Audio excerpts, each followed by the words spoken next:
crashed into a huge iceberg and sank. Yep, we've covered that. But what if this time we use the ice to bring the ship to the surface? This requires several thousand feet of wire mesh and a lot of liquid nitrogen. Our goal is to put the Titanic in a huge block of ice that will raise the ship to the surface. Now to do this, you need to wrap the wreck in a wire mesh and cover it with liquid nitrogen. The first problem you face is the inability to wrap the ship completely. You need to somehow lift the ship a little to put the mesh under it. Let's say that by some miracle you manage to do so. Next, you need to transport hundreds of large tanks of liquid nitrogen. You're underwater, opening the tanks, and it's so cold that the icy water of the Atlantic Ocean looks like it's boiling. The nitrogen just sizzles, dissipates, and certainly doesn't create a block of ice around the mesh. Alright, new attempt. Raise the Titanic with the help of huge magnets. For this, you need a large cruiser and some powerful magnets.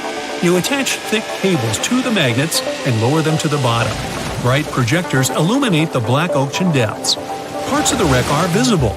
The magnets descend lower and cling to the iron hull of the ship. The cruiser pulls the cables and magnets up. Some of them detach from the Titanic as the iron surface is covered with reefs and corals. Some parts of the wreck break away from the ship and rise. The power of the cruiser is not enough. One of the cables is torn. Not only the weight of the individual parts of the Titanic, but also the colossal water pressure interferes with the operation. The sunken ship can't be raised completely, only its small parts.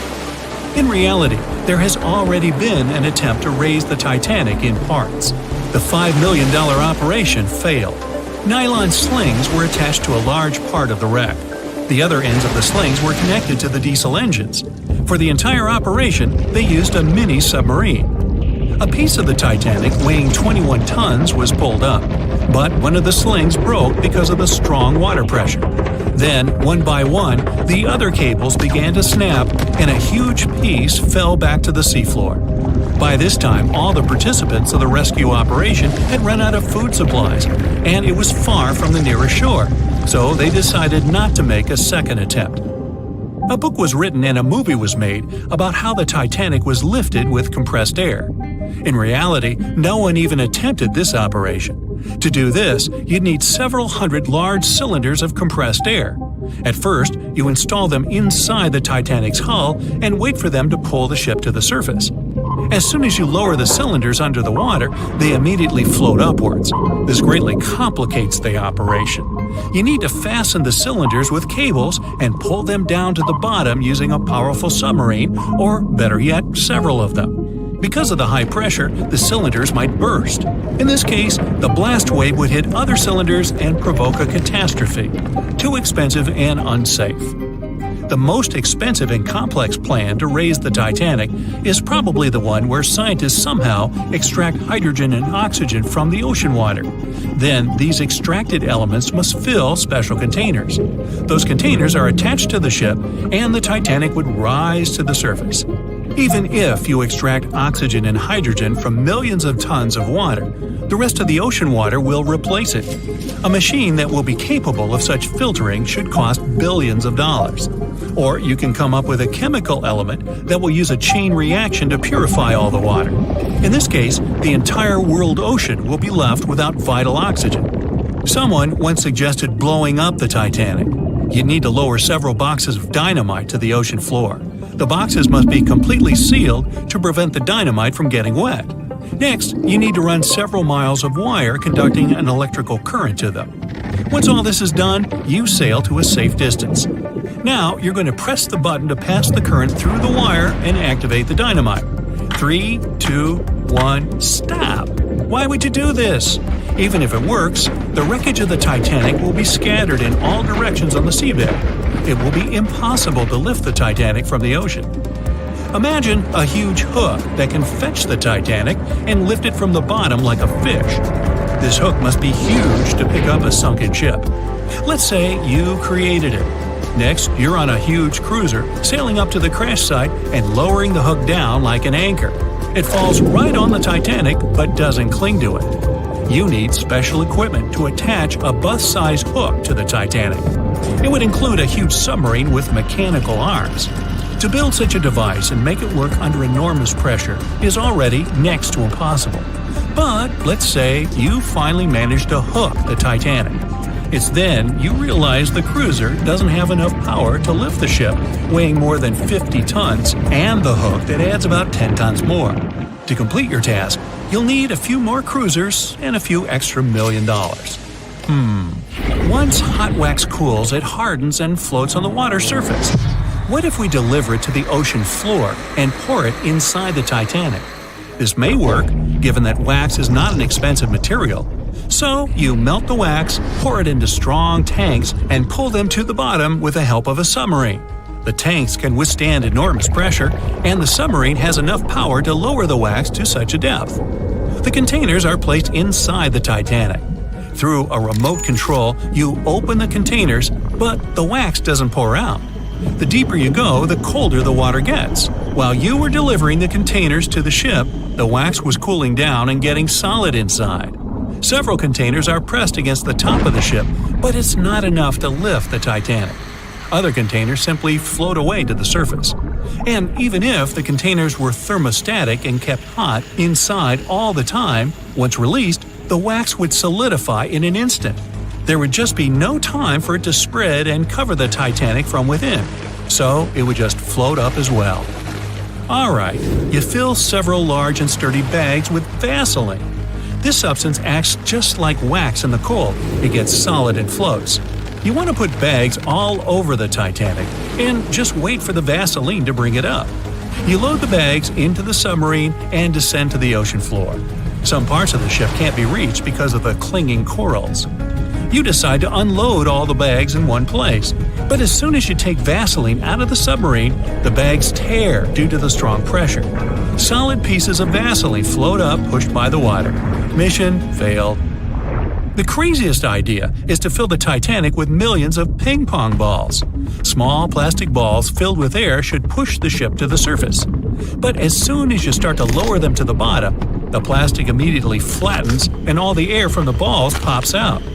You can deliver the balls inside a submarine, but once you put them inside the Titanic, the pressure will crush them again. Also, you can create balls made from strong ultralight material and fill them with air. In this case, you will need much more money. As soon as you put the balls inside the ship, some of them will immediately slip through the holes in the ship, and the remaining ones won't be enough to lift the wreck weighing more than 50 tons from the bottom. Well, to study the Titanic, you don't need to go down to the ocean floor. On the internet, you can find a detailed 3D map that shows the wreck site, as well as the ship itself on the seabed. To get a realistic picture of the Titanic, researchers used sonar technologies and underwater robots, which took more than 10,000 pictures of the sunken ship. So, what do you think? Leave it alone? Yeah, me too.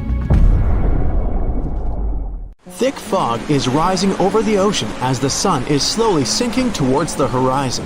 It's hard to see further away than a few dozen feet, but that's enough to notice a hulking, skeletal shape in the distance.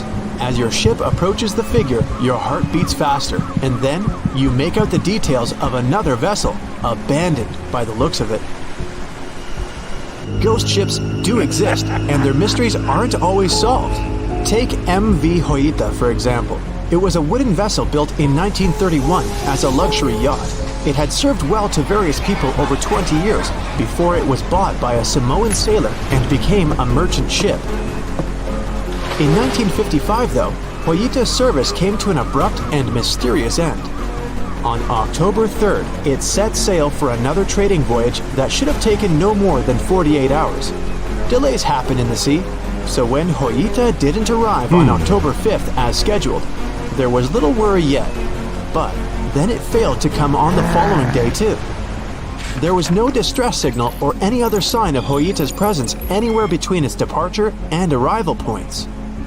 A search and rescue party was dispatched to find the ship, and for 6 days, they were scouting the area of nearly 100,000 square miles. On October 12th, the mission returned to the base empty-handed.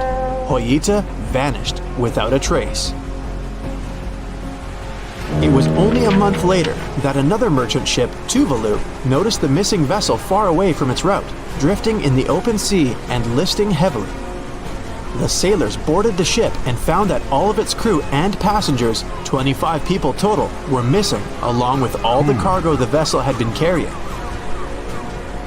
The radio was tuned to the International Distress Channel, meaning that the crew had been trying to ask for help, but they couldn't reach anyone because the radio cable had been damaged, limiting the range to 2 miles. The lifeboats were missing as well, indicating that people on board must have left the ship.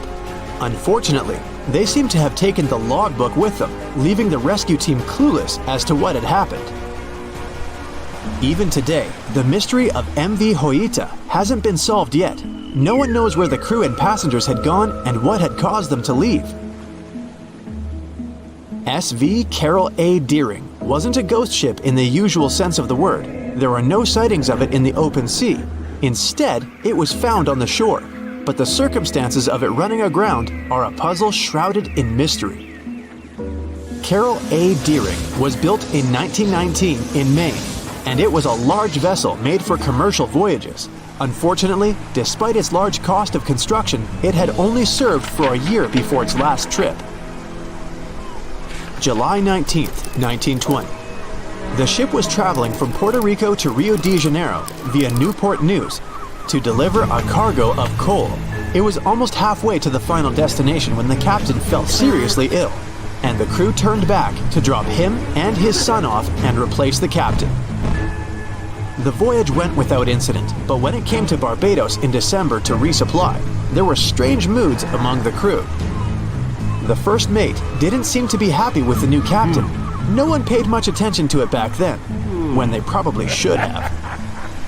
The last sighting of Carol A. Deering at sea was on January 28, 1921, when a lightship noticed it off the coast of North Carolina. There was some commotion on the quarterdeck of the ship, where the crew were normally not allowed. Then, another vessel sighted it, but there was already no one on the decks. On January 31st, the merchant ship was found hard aground in the Diamond Shoals, a site notorious for numerous shipwrecks that had been occupying there for centuries. When the search and rescue party boarded the ship, they found it abandoned, the log and personal belongings of the crew gone, along with the 2 lifeboats.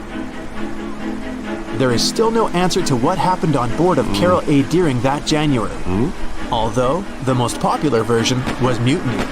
Maybe we'll never find out the truth though. SS Bechimo is perhaps one of the most notable ghost ships in history. This large cargo steamer was built in 1914 in Sweden and plodded its way dutifully over 16 years, trading provisions for pelts with native tribes of Alaska and Canada. But then, on October 1st, 1931, Bechimo got caught in pack ice. At first, it seemed the crew would be able to wait it out and continue on their route because the ship broke free in a couple of days. But in less than a week, it became caught again, this time for good. In another week, a rescue party was sent to fetch 22 of the Bechimo's crew, while another 15 remained behind to wait through the winter if necessary and get the ship back.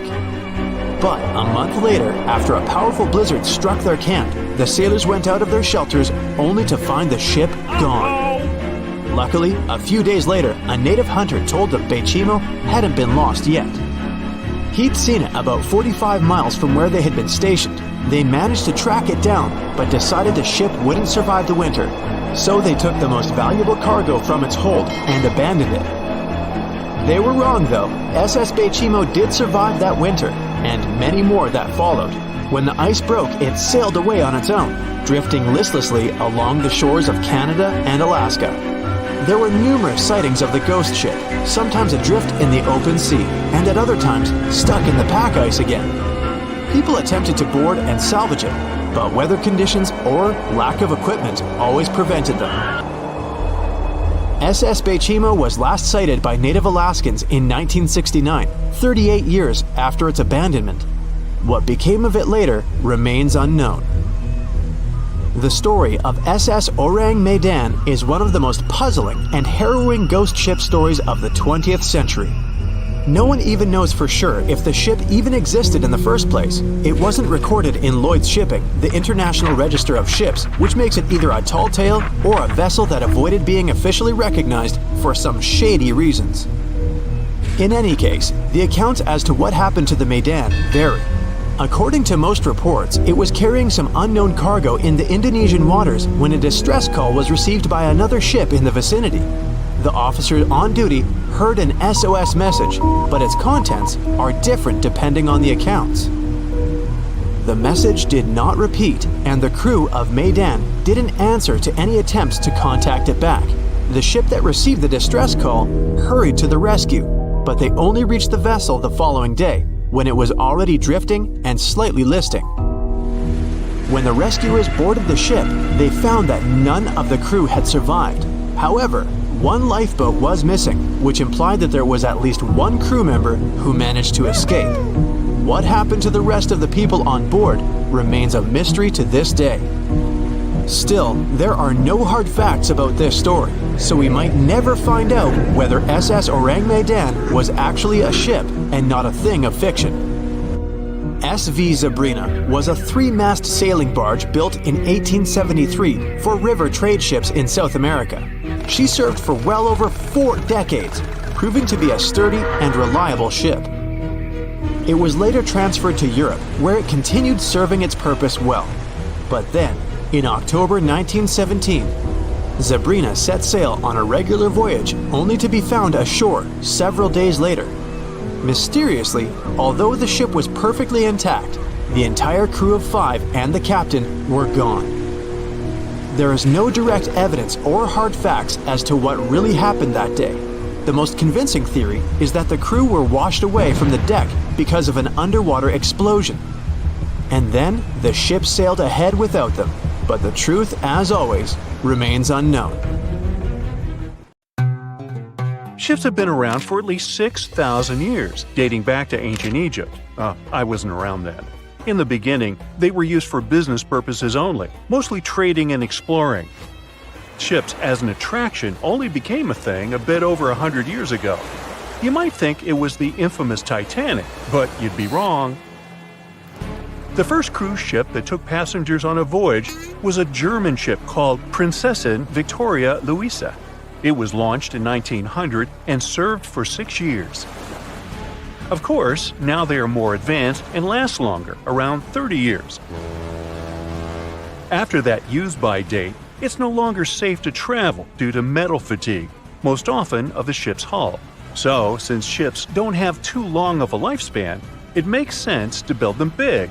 I mean big, so they can accommodate as many passengers as possible. Your average cruise ship is 1,000 feet in length, or approximately 3 times as big as a football field. They're also tall enough to require elevators. They're also filled with different facilities, like restaurants, pools, and many other fun activities. Right now, the biggest cruise ship in the world is called Wonder of the Seas. It's 1,187 feet long, has 18 decks, and can host almost 7,000 non-crew passengers. It has 8 different neighborhoods, 20 restaurants, 4 pools, a water park, a full-size basketball court, an ice skating rink, rock climbing walls, and even a theater. So it's basically a floating city. Some people are permanent cruise ship residents. There's a luxury ocean liner called the World that offers permanent residence to 165 people. These people sail almost every day and never live in one place. So yes, cruise ships are enormous, and if you build them at once, they won't fit anywhere. So the ship is constructed part by part, prefab, often by different companies. Cruise cabins are built separately, and then they're added to the ship at the shipyard. Such huge ships sure have big anchors. An average anchor weighs like 4 grown elephants. The crew members try to avoid dropping the anchor when possible because such a massive thing can severely harm the ecosystems at the bottom of the sea. With around 2,000 cabins on average, it's impossible to ensure that every cabin has a window for the voyagers to observe the sea. So cruise ships found a solution. Interior cabins that don't have windows have virtual balconies that transmit real-life images from the outside of the ship, depending on where your cabin is located. Even if you get a cabin with a virtual balcony, you still have better accommodations than the crew members. They reside in a so-called B deck, which is located in the lower part of the ship below the waterline. There are dorm-style rooms with a bunch of bunk beds and lockers. Also, crew members have a secret language, code words that they use to exchange information without the passengers knowing. For example, the word Alpha or star code signals a medical emergency. And Bravo, Bravo, Bravo means a fire on the ship. By the way, there's a bunch of stuff you aren't allowed to take on board because of potential threats. Those include candles, clothes irons, travel steamers, and hot plates. Basically, it's anything that produces flame or heat, with the only exception of curling irons and hair straighteners. Yeah, I never leave home without mine. Since people live on board for weeks, and often the ships spend days in the open sea, you can imagine that a lot of waste is produced every day from the thousands of passengers and crew the ship is hosting. So, where does it all go? Well, dumping trash in the sea or ocean is illegal. So, the ship engineers devised a system. On a particular crew-only deck of a ship, there's a recycling station where all the waste goes from everywhere around the ship. Everything that can be recycled, paper, aluminum cans, all types of glass, and plastic bottles are collected, separated, crushed, and stored until the ship docks at a port and can send the stack to a recycling station. As for the food waste, all kitchens on board have a suction drain, which takes the food to one big pipe, which takes all of it to a hydroprocessor. The processor crushes the food into small pieces and then burns it. Now, the cruising capital of the world is Miami, Florida. Having 5 ports, Florida is the place where most cruise ships depart. Voyages are fun, but if you need to get somewhere fast, cruise ships shouldn't be your first choice, because they're slow. On average, they travel at the speed of 20 knots, which is just 23 miles per hour. Ships travel much slower than cars and planes because they move huge amounts of water. For instance, when you run on the ground, you're fast. No, really, I've seen you. Now step in a swimming pool and try to run there. It'll be way harder for you to do, and you'll be way slower, barely moving through. Now keep in mind that you're much smaller than a ship. As we've seen, ships are big boys. When you put something in the water, it displaces the amount of water that is equivalent to its weight. So, a ship displaces thousands of tons of water and then pushes through it, creating such a drag. That's why they're slow. Still, in a year, cruise ships sail around the equivalent of 3 times around the planet. Apparently, the passengers are there to enjoy the ride and not so much the velocity. Obviously, such ships need a boatload of fuel. And not just one, several types are required. Heavy fuel oil is used for the main engines, marine diesel is needed for smaller engines and lifeboats, and there's also marine gas oil for the turbines. Every day, each cruise ship burns, on average, 150 tons of fuel and releases exhaust equal to 1 million cars combined. So there are often regulations regarding how pure each type of fuel must be. In most parts of the world, ships can only use fuel that contains no more than 0.5% of sulfur, a component that highly contributes to air pollution. In other countries, the fuel must be even purer, containing only 0.1% of sulfur. The cleaner the fuel, the more expensive it is. So, ships often change from one fuel grade to another, depending on the area the ship is sailing in. So, where do ships get so much of the stuff? Apparently, there are floating filling stations, so-called product tankers. They carry different grades of fuel and deliver it to the ship, connecting to the ship's fuel tanks and pumping the proper grade of oil into the section where it's needed. All cruise ships pick up stranded sailors and fishermen, and that happens quite often. So don't be surprised if your cruise ship stops in the middle of the sea to pick someone up. It's a common practice. Ships can even change course to pick up some stranded sailors if they get a distress call. But what happens if you, a passenger, falls over? You clumsy oaf. Hey, just kidding. Ships have sensors that should notice the accident and send a distress signal, but witnesses are still important. The person will be saved way faster. So, if you ever see someone falling overboard, here's what to do. Throw them a life ring, point at them and scream, "A person overboard!" and get someone to tell the ship's bridge. If no one is around, do everything it takes to get some attention. You can call the ship's emergency number or even activate one of the alarms. Afterward, it's up to the crew to do the rescue operation. By the way, crew members have a code phrase for a person overboard too. It's Oscar, Oscar, Oscar. And that's not for Oscar Mayer. It's a code unique to the Royal Caribbean Cruise Lines. Ever since What Happened to the Titanic, remember the Oscar-winning movie? Every cruise ship is obligated to have safety equipment to accommodate 125% of the people on board, so you shouldn't be scared of history repeating itself, especially in the warm tropic islands. After around 30 years, when a ship has served its time, it retires and gets sent to a shipyard where it gets scrapped. Many famous and beloved ships enjoy a better fate. They get turned into hotels and attractions. Yes, it's good to be the queen.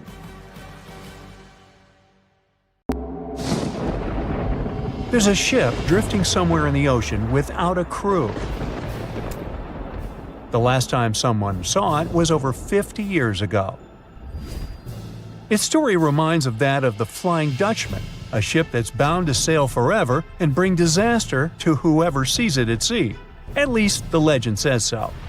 Unlike the Flying Dutchman, the SS Bay Chimo was definitely real and built for a German company in Hamburg and began as an ordinary cargo ship. It was trading supplies between Hamburg and Sweden in the Baltic Sea starting from 1914. It had a strong steam engine and a hull made of steel. A few years later, it became British property. Then, in the 1920s, a Canadian company purchased it for around $18,000, a huge amount of money back then. The new owner, the Hudson's Bay Company, was actively using the ship for several years. They would often send it on voyages from its home port in Scotland to Siberia, Alaska, the Yukon, and the Northwest Territories. It also passed through the Panama Canal and even the Suez Canal, with fur pelts for sale on board. Sometimes it would also transport passengers. It had completed 9 successful voyages before this strip of good luck came to an end. Starting from the 1930s, SS Bay Chimo would have trouble with ice and storms. When it first got trapped in ice in October of 1931, some of the crew managed to escape to Alaska. 15 of 22 sailors decided to stay with their vessel and try to save it. They had furs and other valuable cargo worth around $58,000 aboard. The company sent them supplies to survive the winter. They set camp near the ship out of the hatches, tarpaulins, and other materials, and offloaded the cargo. At the end of November, a blizzard rushed through the area, and it seemed like it had taken the ship with it. The ice platform had survived, but the ship broke free. Some of the crew members were sure it had sunk. But soon after, they heard from one of the locals who had spotted their ship around 45 miles away from their camp. The crew moved on with their lives, and the ship started its journey as a runaway vessel. People would spot SS Bay Chimo once a year or so, all the way until 1965. It was mostly spotted off the coast of Alaska. A man going to Nome with his sled dog, along with prospectors, explorers, and treasure hunters, all claimed to have seen SS Bay Chimo. Someone tried to board it and take it to port, but ended up stranded on it for days because of horrible weather. Others got luckier and managed to take a whaleboat, some furniture, and other valuables from the vessel. Those who got close to the ship saw that it was damaged and missing the propeller. Still, it stayed afloat without a crew for at least 38 years and became the longest sailing ghost ship in history. In 2006, the Alaskan authorities started a project to solve the mystery of this ghost ship of the Arctic and finally find SS Bay Chimo, either still above or below the water. So far, the project has not been a success. SS Bay Chimo remains one of the estimated 4,000 ships that have disappeared off Alaskan shores. If the legend of the 17th century isn't lying, this ghost ship could be sailing somewhere along the Flying Dutchman. It belonged to the Dutch East India Company. Its captain managed to do the impossible for that time and sailed from Holland to Indonesia in only 3 months. They said he was flying over the sea, and some evil tongues explained that he had made a deal with evil forces to achieve that. Once the ship was sailing back home, its captain and crew disappeared without a trace. There are many versions of what happened to it. One of the first ones said it had tried to enter port at the Cape of Good Hope, got in a terrible storm, and sank as there was no captain to save it. Another legend says the captain had refused to obey the skies to let the ship sink during the storm. A scary life form then struck the boat and the crew, and it was condemned to forever wander without rest. Many sailors claim to have spotted the Wandering Dutchman. The Duke of York, who was to become King of England, mentioned having seen it in Australian waters. Right after spotting the ship, the man who saw it first fell from the top of the mast and didn't survive. There were more encounters with this legendary ship up to the middle of the 20th century. Ships would nearly collide with it as the Flying Dutchman jumped out of the blue. Scientists have a more logical explanation for this mystery: Fata Morgana, not to be confused with Hakuna Matata. Now, when you're out at sea on a hot day and the air is all wavy, it feels like when you look at the road on a scorching summer day. That's because of something called atmospheric refraction. When light passes through different layers of air with different temperatures and densities, it bends and twists. Sometimes, under certain conditions, this bending of light can create really bizarre optical illusions over the ocean, like sightings of the Flying Dutchman. The Fata Morgana phenomenon can make distant objects appear distorted, stretched, or even lifted above the horizon. So you can see a ship far away, but because of the way the light is bending, it will look like it's floating above the water or even disappearing and reappearing. A Fata Morgana is most commonly seen in polar regions, especially over large sheets of ice that have a uniform low temperature. But you can see it anywhere, even in deserts and over lakes on hot days. The first stories about ghost ships go all the way back to ancient Greek and Roman mythology. One of the most famous ghost ships in history is the Mary Celeste.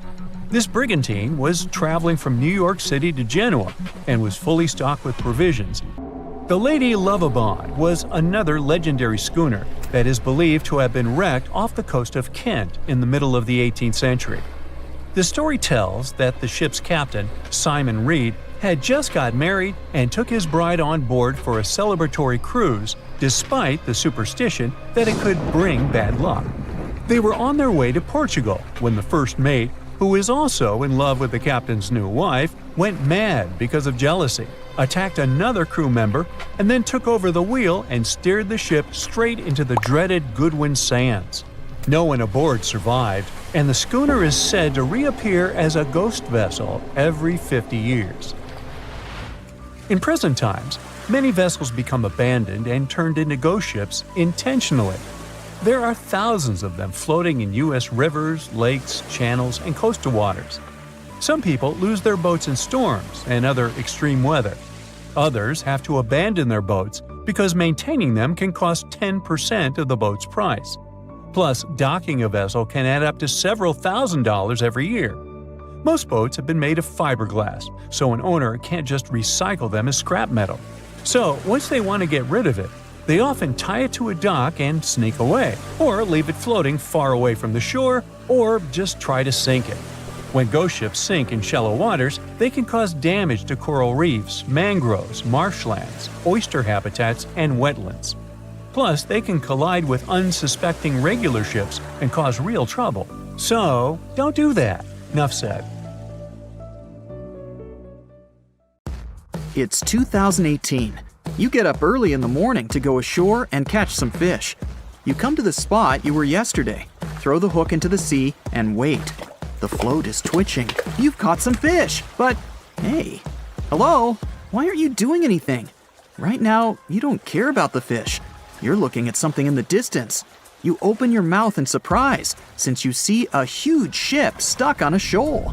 It wasn't here yesterday, so it got here at night. Okay, it'll probably sail away sooner or later. You fish for a few more hours. During this time, you observe the ship and notice no movement there. Is it empty? Boats and the Coastal Service are sailing from the shore to the vessel. You decide to check it out too. You get in your old boat and go there. The mist descends to the water, making the ship look creepy. The colossal vessel is rusty and empty. But where is the whole crew? And how did it get there? The Coast Guard comes on board. They search the hold, the cabins, and the upper deck. There's someone's stuff, some remnants of food supplies, notebooks, and clothes. Everything suggests the crew has disappeared for some reason. Fishers who noticed the vessel first didn't see anyone coming down from the board. No radio signals were sent to the port, and no one reported about the ship. It appeared here from nowhere. The only chance to get any information is to look at the number and name of the vessel. This is Sam Ratulangi, PB 1600. The Coast Guard checks the information, studies the data of all the country ships, and no way. One company built the boat in 2001 in Indonesia. People used it to transport heavy loads across the seas around Asia. The ship had been properly operating for 8 years. People were delivering industrial goods to different points in the region, but something went wrong. In 2009, Sam Ratulangi was sailing near the coast of Taiwan, and that's it. There were no further records about it. There were no reports in any port. Everyone thought it must have drowned, so no one had been looking for it for years. And then, 9 years later, it appears here, big and rusty, off the coast of Myanmar, without sailors, without fuel. An investigation starts. City services are trying to find out the names of all the sailors working on the ship and find clues that would lead to solving this mystery. They also hope the ship owner will appear soon. They find 2 tow ropes on board. This means that some other ship towed Sam Ratulangi to this place. Then they identify and find 13 crew members. These people say they wanted to reach the factory in Bangladesh to repair Sam Ratulangi. Another vessel helped tow the ship, but then 2 cables tore off, and a storm began. No one wanted to stay on board during such weather, so the crew members left it. No one knows what the ship has been doing for the last 9 years, and how it was possible without people on board. And here's another, much more mysterious ship story. On February 16, 2020, locals found a large cargo ship stuck on a rocky shore off the coast of an Irish village. The boat looked rusty, with holes in the hull and rotten parts. People hadn't seen this vessel the day before, so it appeared there at night. The last time people saw the Alta cargo ship was a few months earlier, thousands of miles off the coast of Ireland. That day, the Alta was sailing in the waters of the Atlantic Ocean. Another ship, the MS Protector, noticed it. MS Protector crew members tried to contact the ship, but received no response. The people on board realized that they were facing an empty vessel. And then, 5 months later, it appeared near the coast of Ireland. There are more questions than answers in this story, but we managed to find something out. In 2015, the Alta appeared and disappeared from the radar several times. Any ship has an internal tracking system, so people can track its route using satellites. But Alta crew members often disabled this system. Perhaps they were engaged in some illegal activity. Anyway, in 2017, the ship often sailed between the ports of Greek islands. Then, the tracking signal disappeared and appeared only 10 months later, off the coast of North Africa. During this time, the ship changed several flags. In September 2018, the Alta was southeast of Bermuda and headed for Haiti. Then, the crew started facing problems. First, the main engine failed right in the middle of the Atlantic Ocean. The ship began to drift. Several days passed, but the crew members weren't able to repair it. They began to run out of food and water supplies. The situation got even worse when they found out that a hurricane was approaching the place. Fortunately, they managed to contact the U.S. Coast Guard. A helicopter flew to the Alta on October 2nd to bring them some supplies. There was enough food for several days. Then, a rescue boat sailed to the ship. It evacuated all the sailors and delivered them to Puerto Rico before the hurricane. The Alta had to drift alone in the ocean. After a while, another ship approached the Alta to tow it to the shores of Guyana. But at this moment, everything went wrong. Someone stole the boat, disabled the tracking system, and sailed away in an unknown direction. After almost a year, the MS Protector found the empty Alta in the waters of the Atlantic Ocean. And then, 9 months later, the ship without a crew sailed to the shores of Ireland.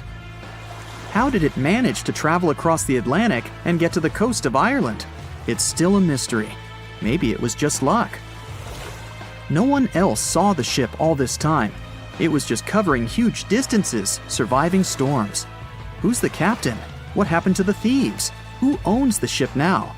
One day, someone called the village administration and introduced themselves as the vessel owner. But that unknown person didn't provide any evidence.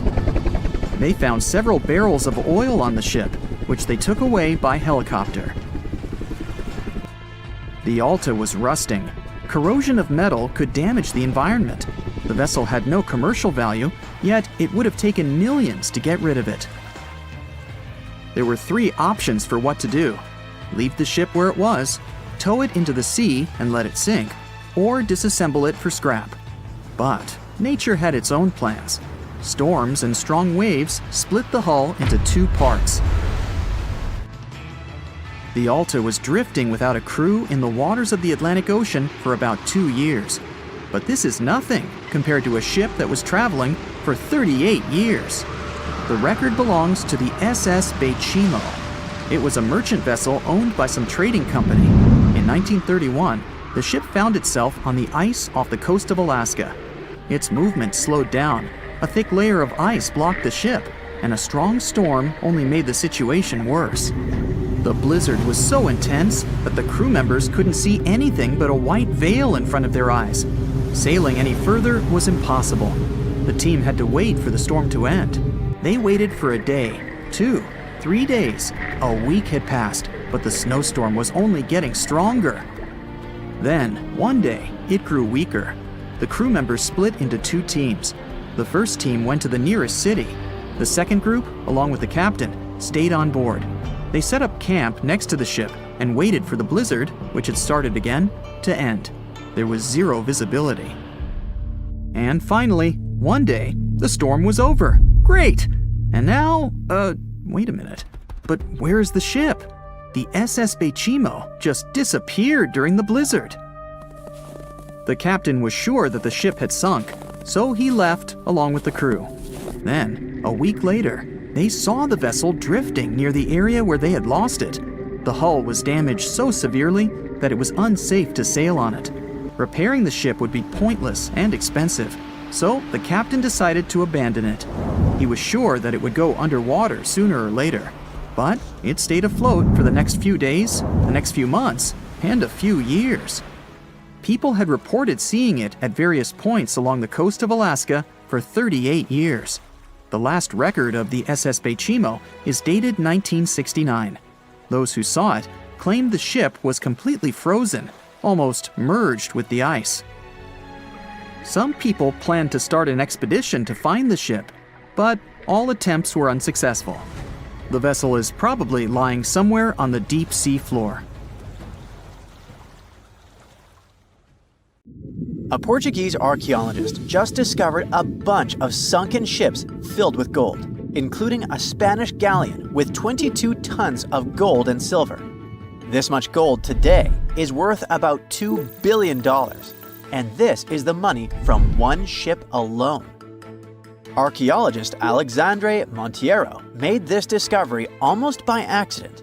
He was studying some documents when he found some information about a ship that went missing in 1615, and he decided he wanted to find it. After many years, Alexandre found not just this specific ship, he actually discovered 8,620 shipwrecks in the waters of Portugal alone. Out of this number, 250 are gold-filled shipwrecks, a discovery that would make any Jack Sparrow shake in his boots. Most of these ships went down for boring reasons like the weather, but sometimes they were destroyed in battles, which may or may not have been super epic. They were carrying gold and other treasures from the New World to Europe, and of course, Everyone wanted a share. Alexandre had been studying historical shipwrecks for 30 years now, so he has discovered many ships that went down in somewhat glorious ways. In 1816, for example, a ship of one of the richest men in Portugal sank in Australia with an insane amount of 66,000 silver coins. This was the first ship from Portugal to ever plunge in the waters of Australia. The bad news is that these ancient sunken vessels, filled with riches and epic stories, are not so easy to reach. They're deep down in the ocean and covered by sand. You could still try, but that would be stealing part of a country's history. And you wouldn't want to be that person, would you? Naturally, Portugal was not the only country that explored the seas back then. The coast of Europe is packed with sunken ships filled with gold. In fact, there are about 1 million historical shipwrecks underwater right now, and the treasures abandoned under the sea might be worth around $60 billion. It's an insane amount of money, but let me tell you that these gold-filled sunken ships aren't really worth the hassle. There are many stories of maritime treasure discoveries that turned into insane lawsuits and even long jail time. Our first story starts in 1746, when a violent storm crashed a ship called Prince de Conti near an island in Brittany. The ship was filled with tea, ceramics, and 100 gold ingots. Of course, the owners of the ship tried to save the loot, but if it's not easy now, imagine how it was back in the 18th century. It took more than 200 years for the vessel to be found. It finally happened in 1975, when a group of French men discovered it and decided to take pretty much every valuable thing they could find. Now, I said these things were not worth the trouble for a reason. In France, if you find anything that can be historical, you must declare it to the local authorities within 48 hours. Fail to comply, and you will be committing something known as a crime. To be fair, our French friends here did declare their findings, but only the corroded cannons from the ship. And the gold? Well, they sold it. Obviously, because each gold bar is worth between $125,000 to $231,000. It took French authorities almost 50 years to retrieve the stolen gold, and they didn't retrieve all of it. Part of it was bought by an elderly couple living in Florida, and the crime is so serious they were charged for connection with money laundering, organized crime, and the trafficking of cultural goods. The poachers also sold some gold ingots to the British Museum collection. Now, let's go back to the 1850s, when a steamer called SS Central America traveled from Panama to California and back again. This was during the California Gold Rush, a time when 300,000 people moved to California to dig for gold. Because the travel route was not easy breezy, people needed to carry their gold around on big ships. This is where our friend SS Central America comes in. In 1857, the ship had 578 people on board and about 10 tons of gold. Very few survived, and around $100 to $150 million in gold went down with the ship. All of this explains why in 1988, a group of investors from Columbus decided to finance a research project to find this ship. The research was led by a guy named Tommy Thompson. Tommy was really crazy about the idea of finding this sunken ship filled with gold. It took him years to find the exact location of the SS Central America, especially because the ship was 7,500 feet beneath the surface of the Atlantic Ocean, and retrieving it required a lot of fancy tech. A group of 161 investors paid for his adventure, but it goes without saying that they were not doing this out of love from their hearts. They invested $12.5 million in this project because they were expecting to earn at least 10 times more. But since life is not all sunshine and rainbows, 39 insurance companies sued the research team as soon as they retrieved the gold. Back when the ship was up and running, these companies insured the cargo of the SS Central America, and when the cargo was finally retrieved, more than 100 years later, they wanted to be compensated. They said it was not their job to retrieve it, but that doesn't mean they abandoned it. This crazy talk didn't stick. and 92% of the gold was given to the research team. The plot thickened when the investors were scammed by none other than Tommy Thompson, who fled with $4.16 million. He also had 500 gold coins, but he's not telling a soul where they are. Nonsense like this is the reason why most countries have rules to protect cultural properties. And yes, sometimes shipwrecks can be a cultural property. Obviously, there are many maritime treasure discoveries that happen without breaking any laws. The SS City of Cairo, for example, was a steamship that submerged in 1929 with 2,000 boxes of silver coins weighing 122 tons. A company called Deep Ocean Search retrieved the coins from a depth of 17,000 feet, which is 4,500 feet lower than the Titanic. 34 million pounds went to the UK Treasury, and the Deep Ocean Search also got a share. The good news here is that some of the coins can be bought by collectors, legally. Paying for a treasure is probably the closest you can get to an underwater archaeology find. I know, all I did was destroy your piracy dreams. But while raiding gold-filled shipwrecks may be a crime in most countries, or just financially impossible for us mere mortals, not all hope is lost. There is about $771 trillion worth of gold lying on the ocean floor, and it doesn't have an owner. It's like an underwater gold mine, except the gold is in the water. You know how the water of the ocean is salty? Well, the gold gets mixed with the minerals in the water, so it's not like you stumble upon a gold nugget on the beach. Each liter of ocean water has 13 billionths of a gram of gold, and it's very difficult to extract such tiny particles of gold from the water. But that doesn't mean people haven't tried, and of course, there's been a scam here too. In the 1890s, a guy claimed he had invented a thing that would suck gold from the seawater.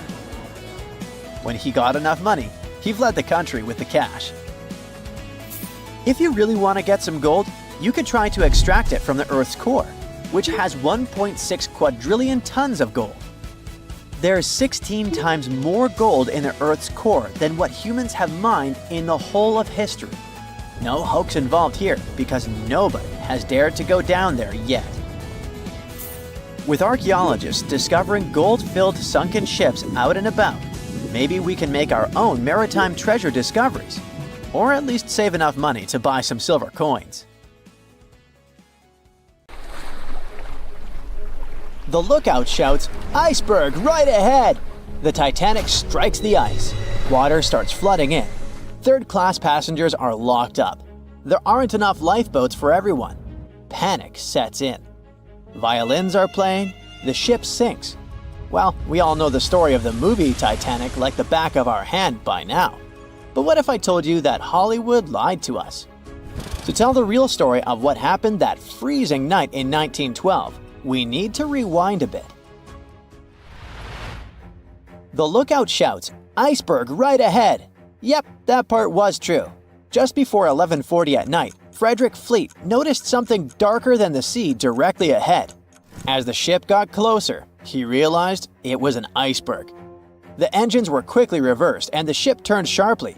Instead of hitting it head-on, Titanic scraped along the side of the berg, sprinkling ice on the forward deck.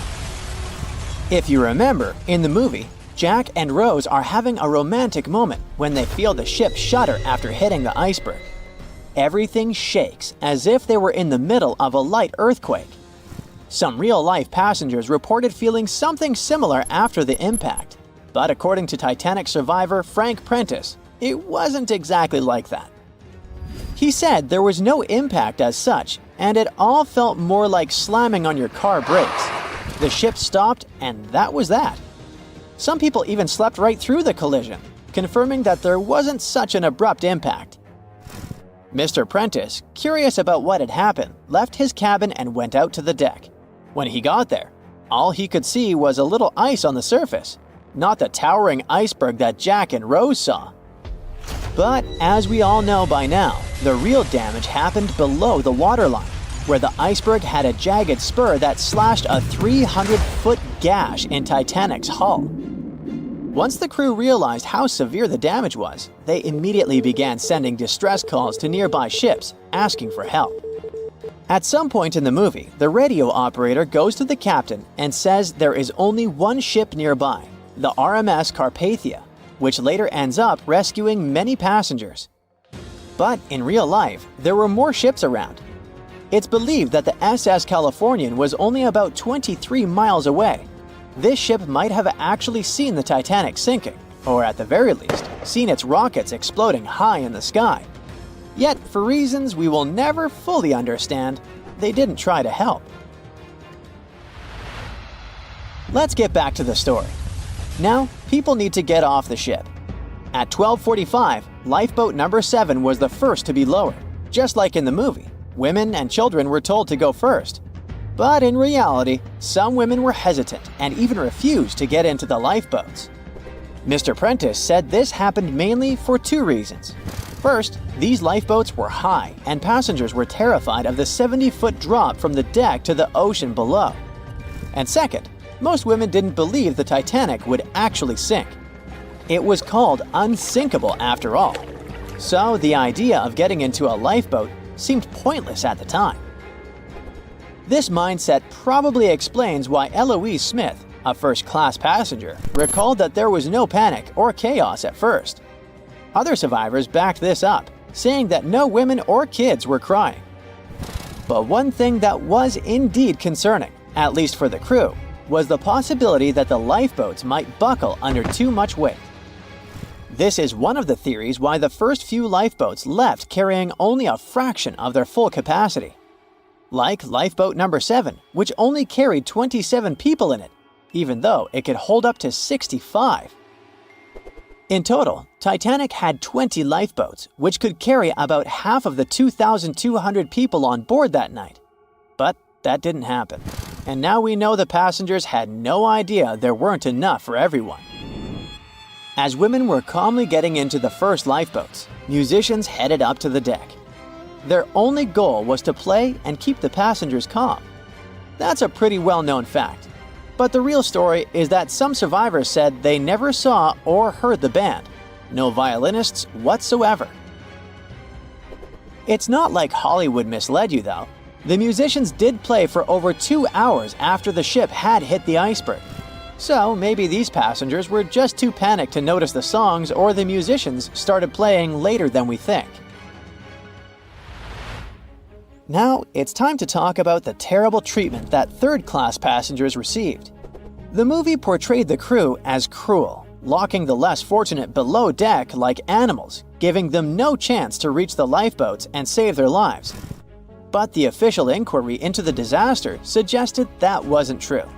I mean, yes, fewer third-class passengers survived compared to those in first and second class, but there were other factors at play. Many third-class passengers were reluctant to leave the ship, clinging to their belongings, and had a harder time making their way up from the cabins, which were at extreme ends of the ship. Some survivors confirmed that they were not locked up. In fact, it was quite the opposite. Mrs. George Wabi, a Lebanese woman traveling in third class, said that when chaos had erupted, some brave crew members and well-dressed first-class passengers had actually helped her get up to the first-class deck and eventually onto a lifeboat. At first, the Titanic was sinking slowly, bit by bit. Passengers reported seeing the water rising and hearing pops and cracks. Then, there was a loud boom.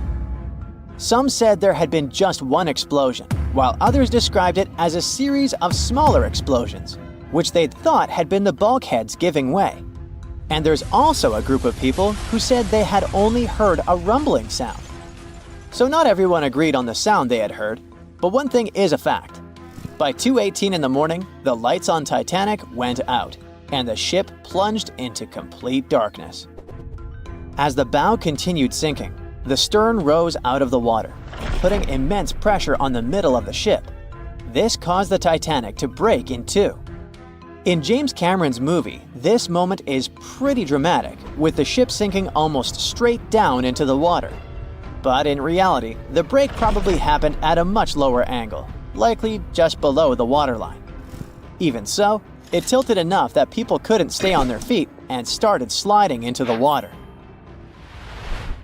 One interesting thing is that it wasn't until the wreckage was found in 1985 that it was finally confirmed the Titanic had broken apart.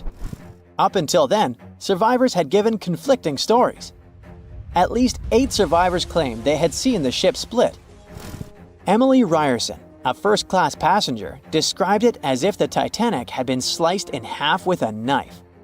But there was also a small number of witnesses that insisted Titanic had gone down intact.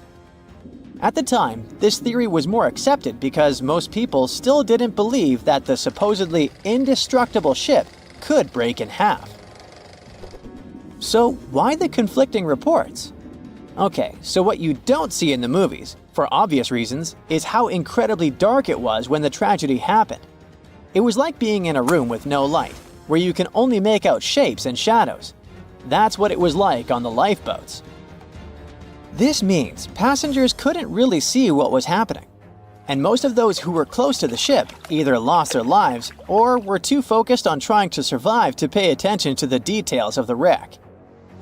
Although James Cameron's film didn't fully capture how terrifyingly dark the disaster truly was, the 2012 TV series Titanic did a better job of showing the pitch-black horror of that night.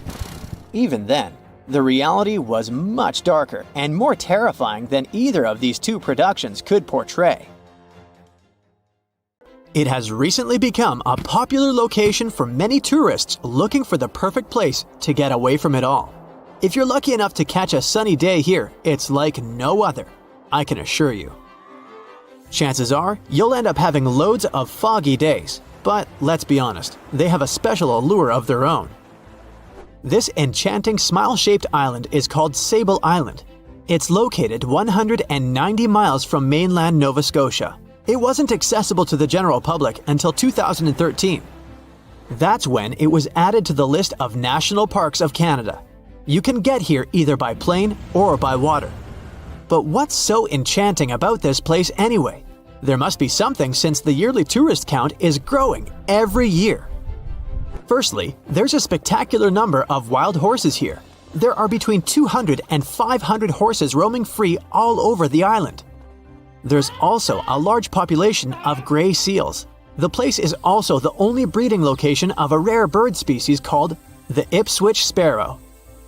If you're already considering a trip here, there are some things you need to know first. Remember that fog I mentioned earlier? Well, it turns out that Sable Island is the foggiest place in the Canadian Maritimes. I'm talking about approximately 127 foggy days each year. During such days, Sable Island literally disappears underneath a thick layer of fog. You won't be able to explore the place on your own either. The local regulations state that visitors need to travel within a group, and they also need to keep a 197-foot distance from the wildlife they can encounter here. As charming as this place may be, it holds a dark secret hidden beneath the sandy dunes, and it has nothing to do with beautiful creatures living here or the island's unique vegetation.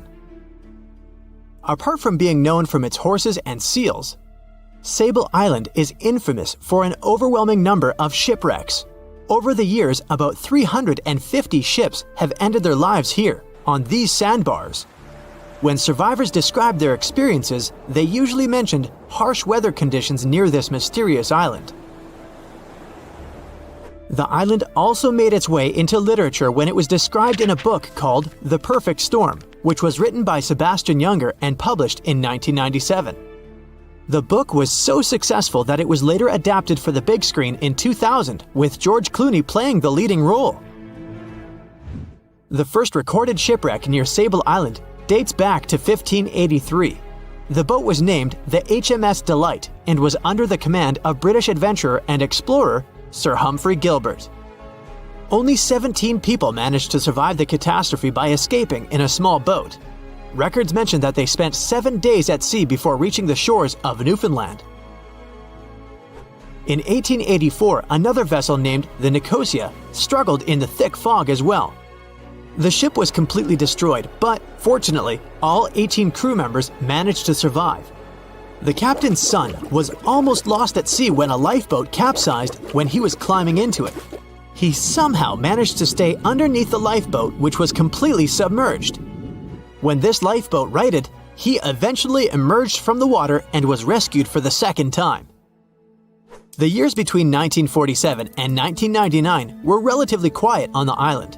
In 1999, though, a yacht called the Merrimack ran aground near the shore of the island at about 2 a.m. on July 27th.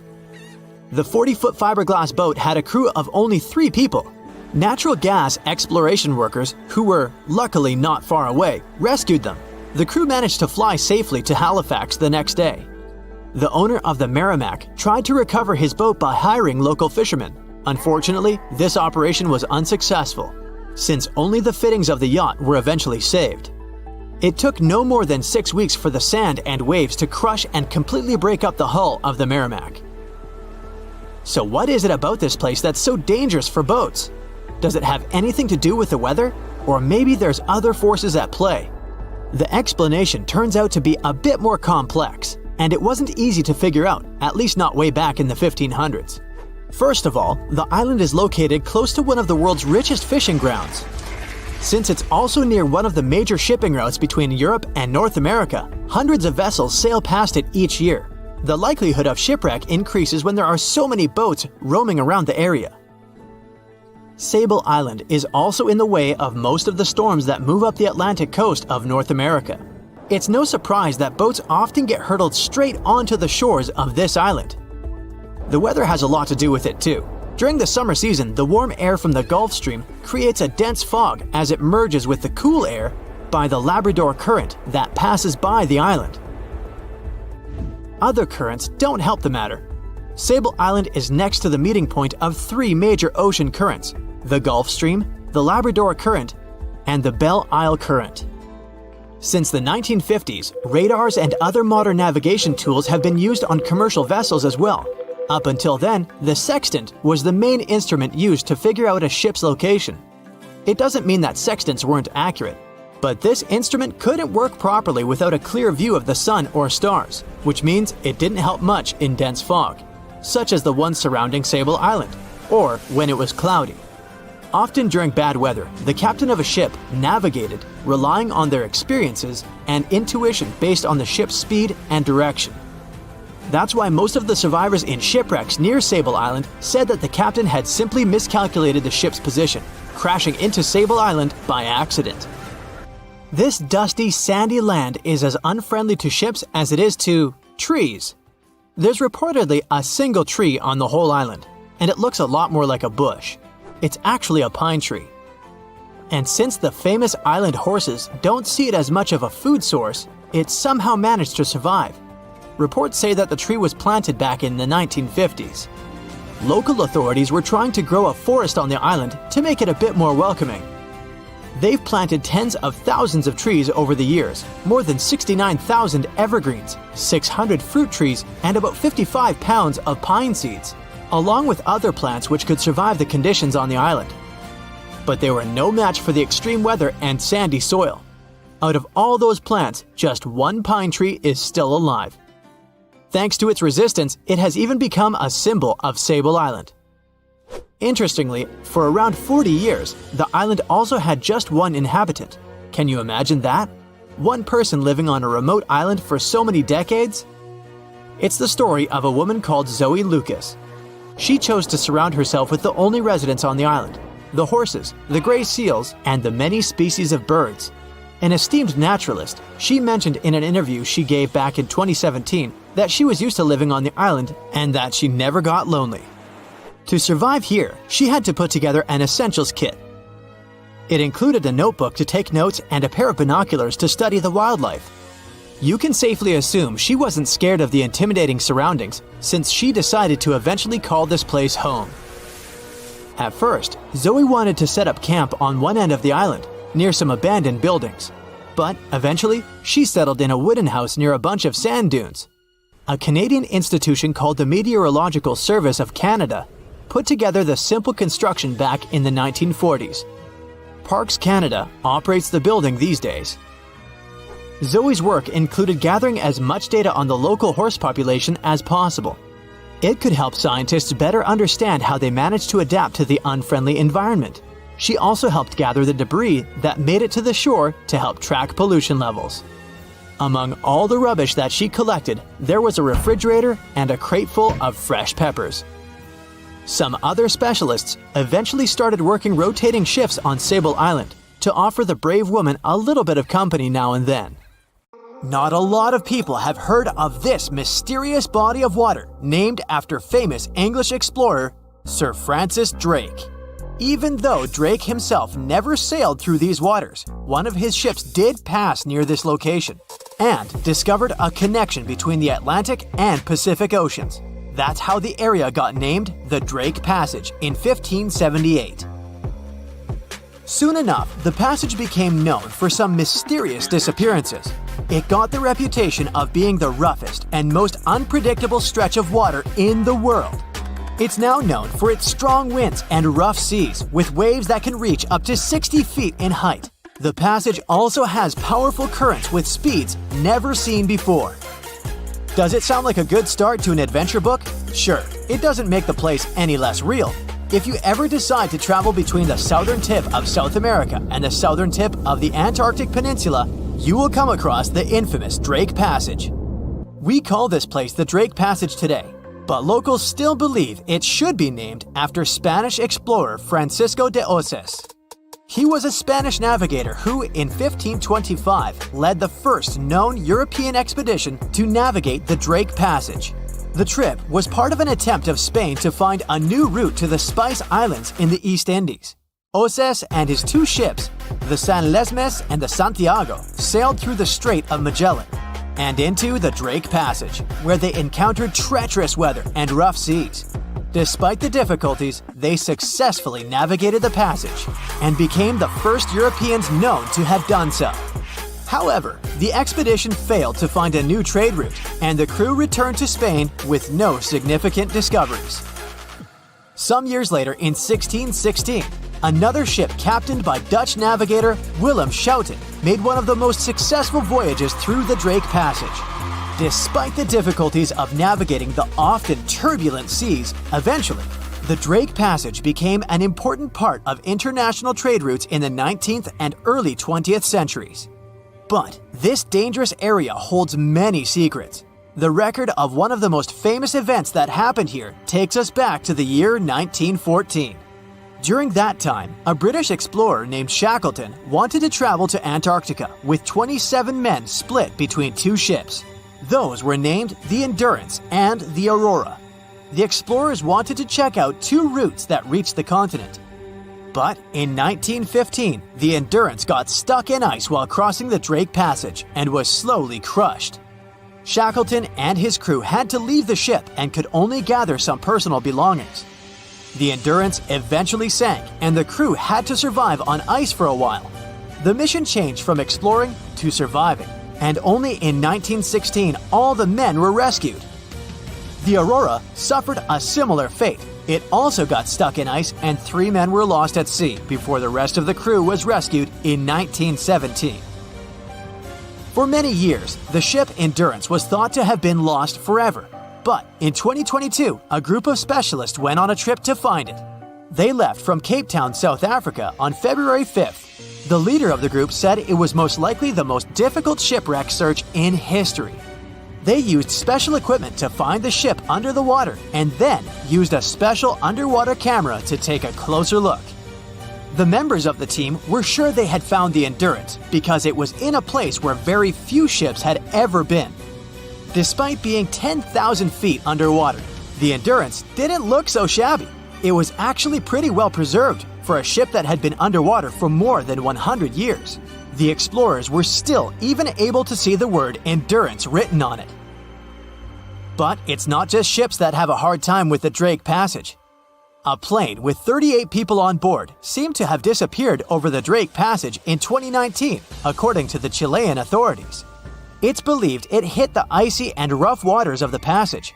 Rescuers used ships, planes, and satellites to search for the missing plane and its passengers in the area where it had last sent messages. But the harsh conditions of the Drake Passage made the search very difficult. The exact location where the accident had happened was eventually found, but there were no survivors. The Viking Polaris is another of those ships that got damaged in the passage, even though it was designed for tough conditions. It was faster than most ships and more stable because of special equipment that kept it balanced. One night, back in 2022, the waves were indeed big, but the ship seemed to be doing well in the rough weather. But then, on its way back to port in Ushuaia, Argentina, a rogue wave suddenly hit the ship without warning. People on board felt like they had been hit by an iceberg. Rogue waves are much taller than other waves around them, and they're very unpredictable. Scientists still don't know exactly why they occur. When this rogue wave hit the Viking Polaris ship, it immediately broke windows on the second deck. Some people on board were hurt, but thankfully, most of them had been properly trained before boarding the ship and knew what they had to do in case of an emergency. The crew was also very good at helping the passengers. Most of them even claimed later that they would board the ship for the second time, despite such an unexpected experience. The boat eventually made it to the port without suffering further damage. What makes this region so hard to cross, though? For starters, the Drake Passage is a wide and deep area of water. It's about 500 miles wide and has a depth of 15,000 feet. Even the most experienced sailors who cross the passage every year say it can be dangerous, unpredictable, and even scary at times. And that's even considering the modern technologies we have today. The area is a mix of warm and cold temperatures, which can result in ravishing storms. Strong winds from the west push the water from the Pacific Ocean into the passage, creating waves and swells that can reach up to 30 feet or more. If accidents happen here, things can get ugly faster than anywhere else. The Drake Passage is a part of the ocean where the water is very cold and has strong currents. The bottom of the ocean there is also not stable, making it harder to find things like a plane or a ship. These days, we have modern technology that helps us feel safe, even when we're passing through rough seas. However, if you are planning to travel by boat to Antarctica, make sure you're ready for the rough sea in the Drake Passage, and for feeling a little uneasy. This can happen even to the most experienced of people when the waters are rough, but it's especially tough if it's your first time. Some people bring remedies to avoid feeling sick, like ginger gum or scented wristbands. Others find it helpful to look at the horizon. Test things out to see what works for you. Once you arrive at the Drake Passage, you'll be surprised to see that lots of different animals live there. You can see many types of dolphins, birds, whales, and penguins. The water in the Drake Passage is also good for small animals like plankton, krill, which bigger animals such as whales, penguins, and seals generally have on their daily menus. As you get closer to Antarctica, watch out for the South Shetland Islands. These might be the first pieces of land you'll see. They're also located in the Antarctic Peninsula and were first discovered in 1819 by British explorer William Smith. The South Shetland Islands are home to severe active volcanoes, including Deception Island and Mount Fenton. The islands are also where you can find a number of endemic species, including the South Shetland Islands Gentoo penguin, which is only found on this piece of land. Have you ever wondered how containers on a cargo ship remain intact throughout the whole journey? Let me answer this question and tell you about other cool ship facts. Meet Unsinkable Sam. Sam's goal was to prove the saying, "Cats have 9 lives." This animal survived 3 ships sinking. He was originally named Oscar, but got nicknamed Unsinkable Sam. You probably get why. The first time the ship he was traveling on sank, Oscar was found by the crew of another ship when he was floating on board. He remained on that ship for a couple of months, but then the vessel also sank in 1941. The cat was then saved by another ship. The crew there had heard the story of the animal and called him Unsinkable Sam. His marine journey ended when the crew sent him back to the UK. The story checks out, but some people question whether it's true. Sailors had to spend months on their ships, so it was natural that they told strange stories or believed in superstitions. One thing is clear though, sailors loved cats and welcomed them on their ships. Besides being cute floofs, cats were very effective in terms of hunting rodents. You can take it as you wish, a hoax or a true story. I'm leaving Sam in the 40s and returning to the present day. How come ships have internet in the middle of nowhere? Since there are no towers or cables around, satellite connection steps in. Satellite services provide direct internet connection via hardware installed on the ship. This hardware is a must. It's not as cheap as our home Wi-Fi. The installation charges for the entire ship's internet are around $600. And the price of the hardware depends on such things as the size of the ship and how much internet it's going to use. This is not the only option. Wireless devices are also popular, yet they can access the internet only when they're close to ports or other places where networks are available. The Titanic was a giant luxurious hotel for some of its passengers. You may have heard that it had lots of amenities you could use, even its own newspaper. Yep, it was called the Atlantic Daily Bulletin. It was published on the ship. The paper had news articles, advertisements, and the latest stock prices. It also mentions daily menus, horse racing results, and society gossip. Where ships get fuel is also a good question. There aren't fuel stations floating in the ocean. Bunkering is the answer. Ships use different kinds of oil for different purposes. Bunkering is loading fuel onto a ship. This process takes place at ports.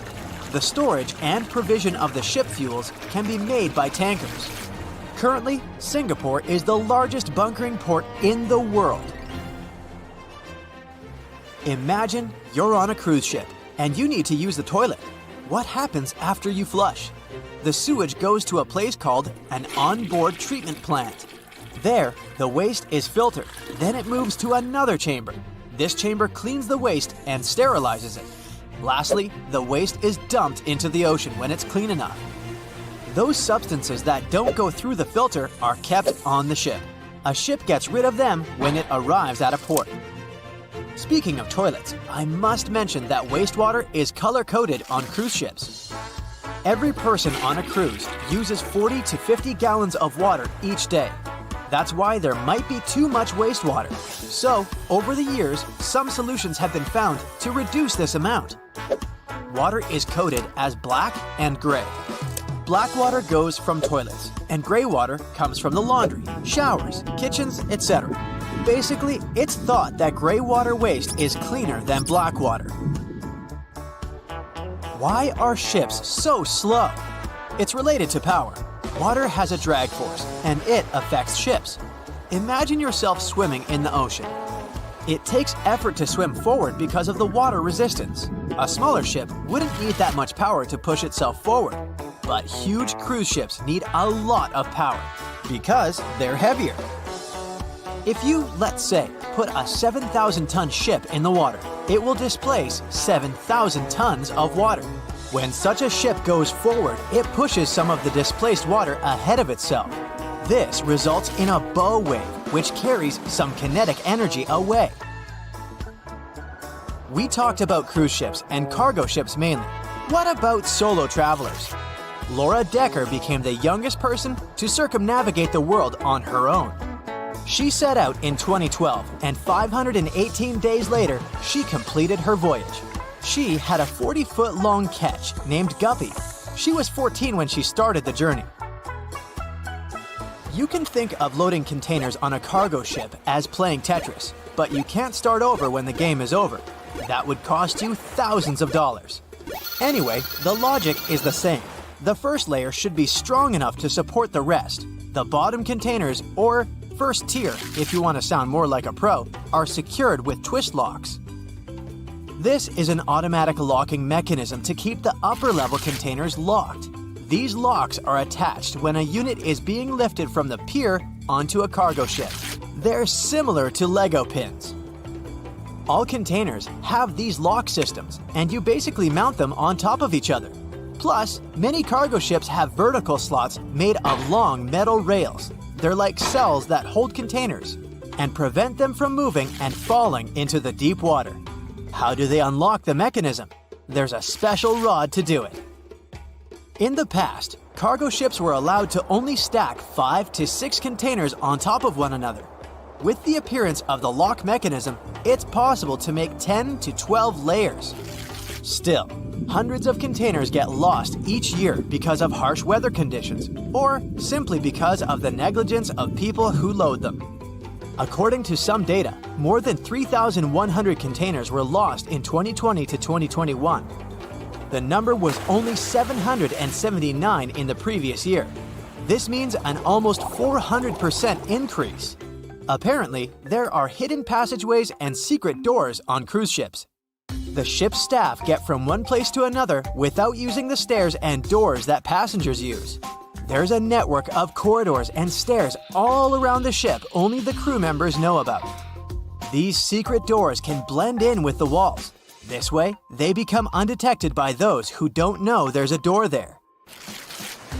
Gigantic cruise ships are basically floating pieces of metal. The walls of the cruise ship cabins are magnetic. That's why, when on a cruise, you can buy travel-themed fridge magnets and use them to decorate your cabin. The Seawise Giant is the largest ship in history. It was built between 1974 and 1979. Its length was greater than the height of the Eiffel Tower. The vessel sunk in 1988, but was later retrieved and put into service. What about the smallest ship in the world? Researchers in the Netherlands have built the world's smallest vessel. It's about 1/100th of an inch long. To put it in perspective, this is about 1/3 the width of a strand of your hair. They built it with the help of a 3D printer. Do you know that some people have residences on ships? Yes, sounds like a dream, if you like the water, of course. Residents permanently live on a ship as it travels the world. MS The World is an example of a private residential cruise ship. The residents can live on board as the liner travels to exotic destinations. They can stay there full-time or come back periodically during the year. Since the UK is an island nation, things it imports have to be delivered by sea or by cargo planes. The number might surprise you. 90% of everything they buy arrives at their ports by sea. Do you know any other cool marine facts? Comment below. If I asked you to name the most famous shipwreck of all time, you'd go with the Titanic, right? The Atlantic Ocean, the hope for new life, heartbreaking love stories. It had it all to become a blockbuster. But I guess you've never heard of SS Princess Alice that submerged in the sewage of the River Thames, taking between 600 and 700 lives with it. Life in 19th century Victorian London wasn't easy, especially for working class folks. Affordable public transport and bank holidays made it a bit easier. The people could escape to the coast on a train or pleasure boat, even if it was just for a day. Sheerness on the Isle of Sheppey in Kent started as a fort under Henry VIII and then grew into a bustling town with a dockyard. When they added a railway station in 1863, it became a prime destination for day trippers and holidaymakers. Seaside promenades, charming piers, and a whole bunch of fun stuff to do by the sea. It had it all. A bit inland along the River Thames, you had the Rocherville Gardens. These gardens had archery lawns, bowls, mazes, lakes, cliff walks, and even a floral bazaar. Plus, there was an aviary, a bear pit, and a skeleton of a lost whale that had taken a wrong turn in the Thames. Londoners of the late 19th century could hop on a train or cruise along the Thames by boat, and both options were pretty popular. But on the 3rd of September, 1878, way more people than usual opted for the boat. They chose it over the railroad after a passenger train had collided with goods wagons in Kent, taking the lives of 5 people. The river felt like a safer way to go. One of the ships available for the trip was the SS Princess Alice. The paddle steamer was first launched in 1865 on the west coast of Scotland. Its original name was the Bute, and it was used as a ferry for the passengers of the Wemyss Bay Railway Company. A couple of years later, it was sold and renamed after Queen Victoria's 3rd child. Then, it was sold again and got the nickname the Shah's Boat, as it transported the Shah of Persia up the Thames to Greenwich in 1873. The ship had gone through several alterations in its lifetime. It got new boilers and watertight bulkheads. The Board of Trade had inspected it and marked it safe. In the year of its final voyage, it was officially allowed to carry up to 936 passengers between London and Gravesend in calm water. On the day of the tragedy, Princess Alice was on what was called a moonlight trip downstream from Swan Pier near London Bridge to Sheerness, Kent and back. The trip wasn't expensive, so most of the passengers were from the working class. There was also a musical band aboard to keep the spirits up. The 3rd of September was a bright day, and many families were happy they could catch some final summer sun rays and enjoy fresh sea air. The then owner of the ship, the London Steamboat Company, had several vessels working on the route. The passengers were free to hop on and off different ships. At around 6:30 p.m., after a beautiful day in the open, the SS Princess Alice headed back to Swan Pier. No one kept official lists of passengers, so we'll never know exactly how many people were on board that evening. But they say the steamer was close to its full capacity. As it got darker and cooler, many families decided to stay inside the saloon or in their cabins below. Some stories from the steamer sound like fate. The captain of Princess Alice let his steerer stay at Gravesend and replaced him with one of the passengers. John Ayres was a sailor but had little experience at the Thames or with a vessel like Princess Alice. Alfred Thomas Merriman, a chef from East London, had been offered to work on the steamer at the last moment. He was 30 years old and a father of 4, so he couldn't say no to extra money. At around 7:40 p.m., he was standing on the deck by the saloon door. By that time, Princess Alice had passed Tripcock Point and entered Galleon's Reach. The passengers could see the North Woolwich Pier in the distance. Many of them planned to disembark at that stop. And that's when Merriman noticed a huge ship carrying coal. It was Bywell Castle. This vessel normally carried coal to Africa, but it had just been repainted at a dry dock. Bywell Castle was going to Newcastle to pick up some coal and transport it to Alexandria, Egypt. The ship's captain, Harrison, wasn't too familiar with these waters, so he called in Christopher Dix, a seasoned Thames River pilot, to lend a hand, even though he didn't have to. The ship had a fancy raised forward part below the deck, and Dix couldn't quite see what was in front of him.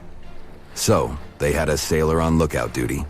As they set sail from Millwall at the speed of 5 knots, 5.7 miles per hour, they tried to stick to the middle of the river, but other boats had other plans.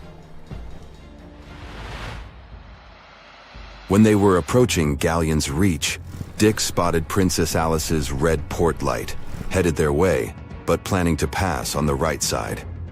At the same time, Grinstead, the captain of Princess Alice, was going against the river's flow, trying to find the smooth waters on the south side.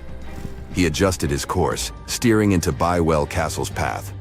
Both crews realized they were headed for a collision. Dix tried to steer clear and even ordered reverse full speed on the engines, but it was too late. The Bywell Castle collided head-on with the Princess Alice, which was much smaller, weighing less than a third of the 890-ton coal-carrying collier. It sliced the passenger steamer in two. As Merriman remembered later, laughter on board immediately changed into screaming and panic. Some people rushed to the bridge for safety. Merriman hurried to the captain, asking what to do next. The captain's response was grim. "We are sinking fast. Do your best." The ends of the steamer went high into the air, and the middle just sank, taking passengers with it. Those unfortunate ones who were below deck were tragically trapped. The impact caused tons of untreated sewage to gush from outlets near the collision site. The water became a frothy mess of unprocessed waste with a horrible odor. It was potent enough to make even the most resilient sailors retch. Amid the chaos, passengers struggled for life in the contaminated water.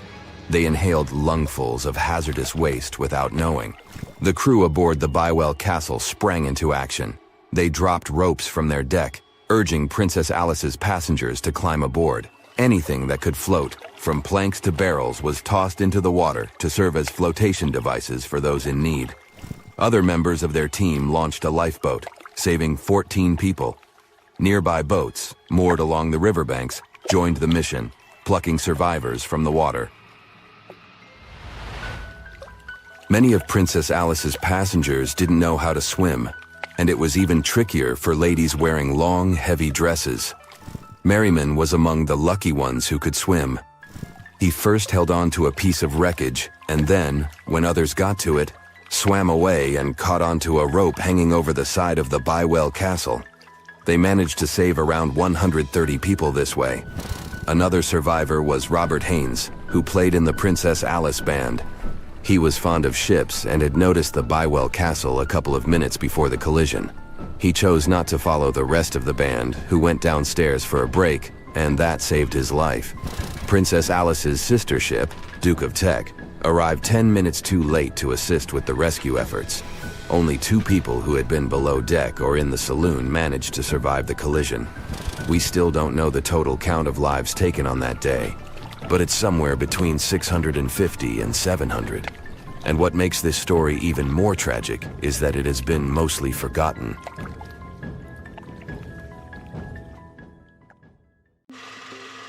We know Titanic from so many stories, even a movie, but now we have its first full-sized digital scan. And nope, it's not like those models from before, where we mostly imagined what the ship was supposed to be like. This time we got a real digital scan. A team of experts really mapped the deep sea floor around the Titanic together with the ship itself. We basically got a 3D view of the entire wreck, which is like going deep down beneath the ocean's surface and seeing Titanic as if all the water has been drained away. So, the story of the wreck started in 1985, 73 years after the Titanic went down. The explorer named Robert Ballard stumbled upon it somewhere between 2 submarines that also went down in that area. He was actually on a different task back then, so he didn't even have time to explore the ship properly. But as he was searching for the submarines, he realized how ocean currents affect sinking debris. He noticed the heaviest object sank quickly and left a trail of debris behind, the trail that followed the currents. Using this knowledge, Ballard made a hypothesis the Titanic had broken in two and left a debris trail as it sank. Before he found the wreck, everyone thought the ship just went down in one piece after hitting an iceberg. So everyone knew where the ship was so the adventure could start, or not. It was hard to explore it.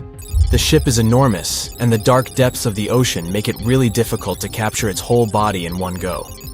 So we mostly relied on glimpses of the decaying ship, and had to settle with teasing scattered parts of the whole picture and filling it up with speculations and stories.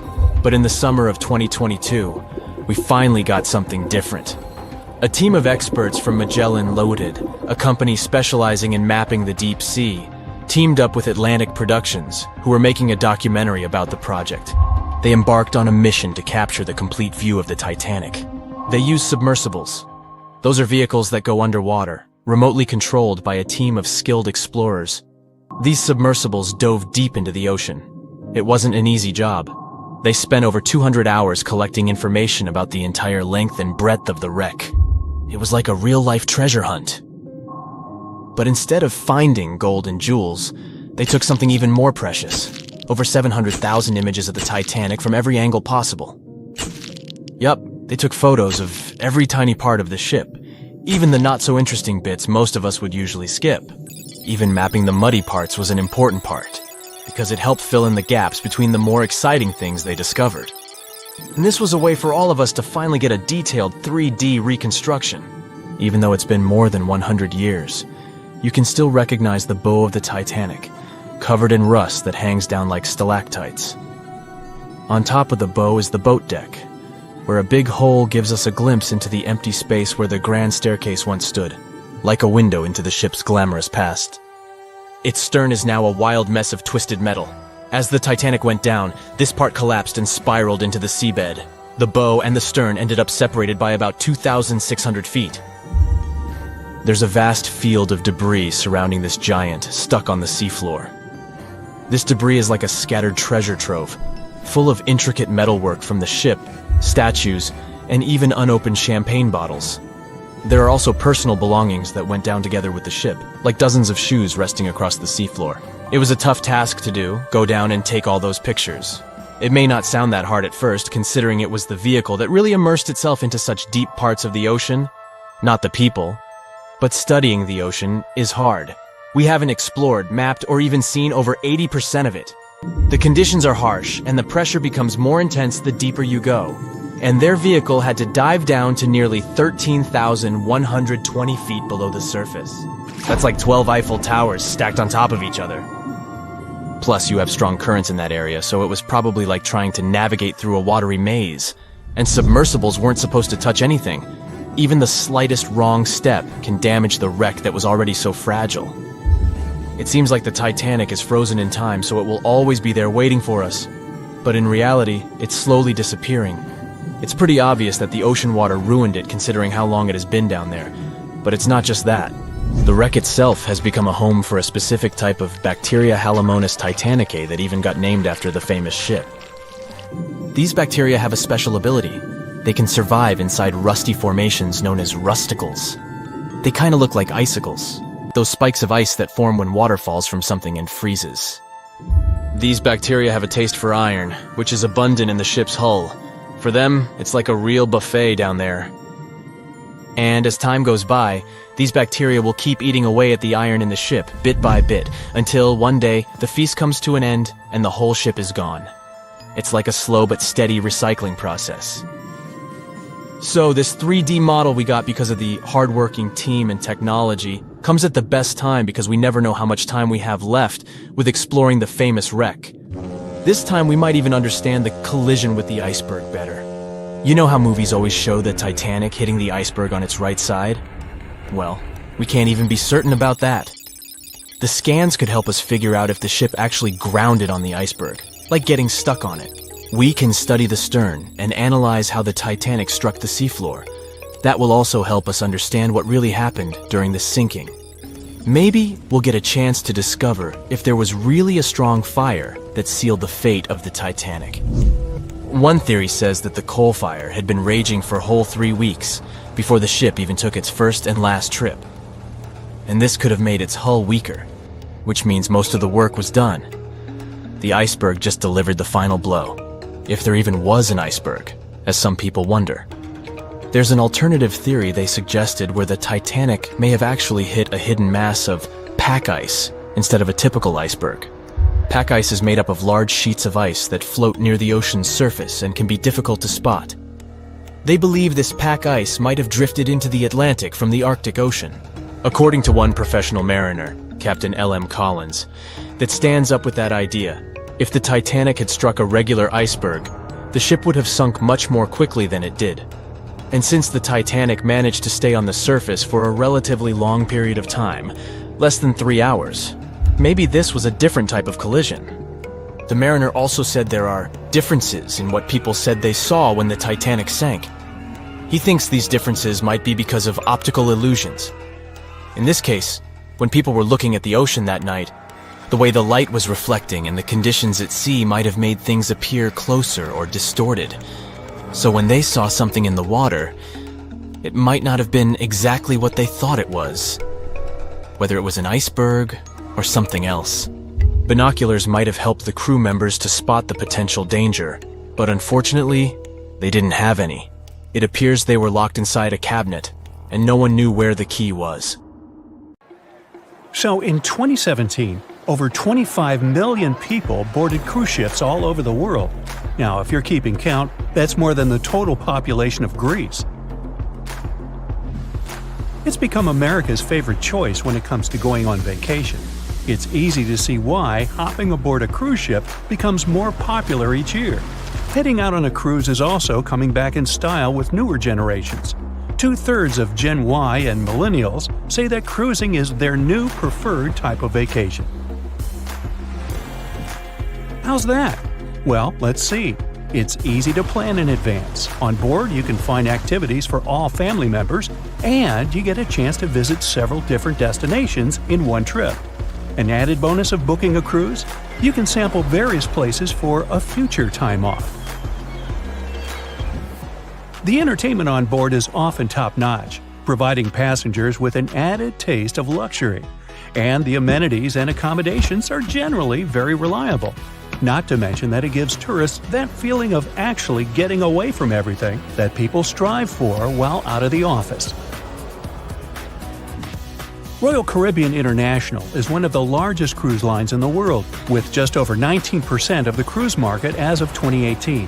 Its current fleet is divided into many different classes of ships, including the Voyager class, Radiance, and Quantum.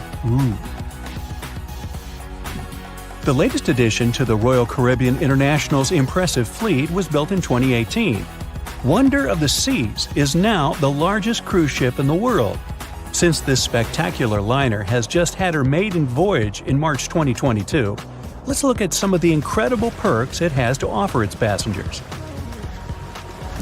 For starters, the boat is so big that it had to be split into neighborhoods.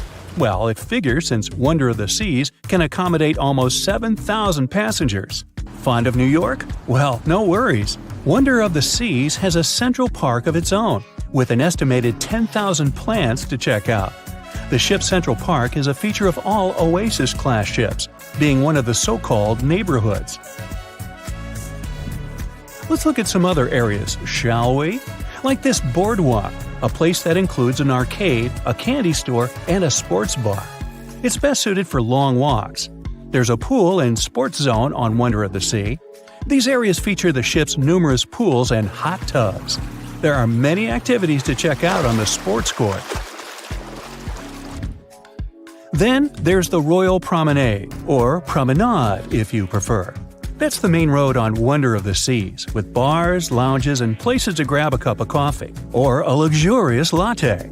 The entertainment neighborhood is the focal point for leisure activities on the ship. Here, guests can find a comedy club, an ice skating rink, and even a theater.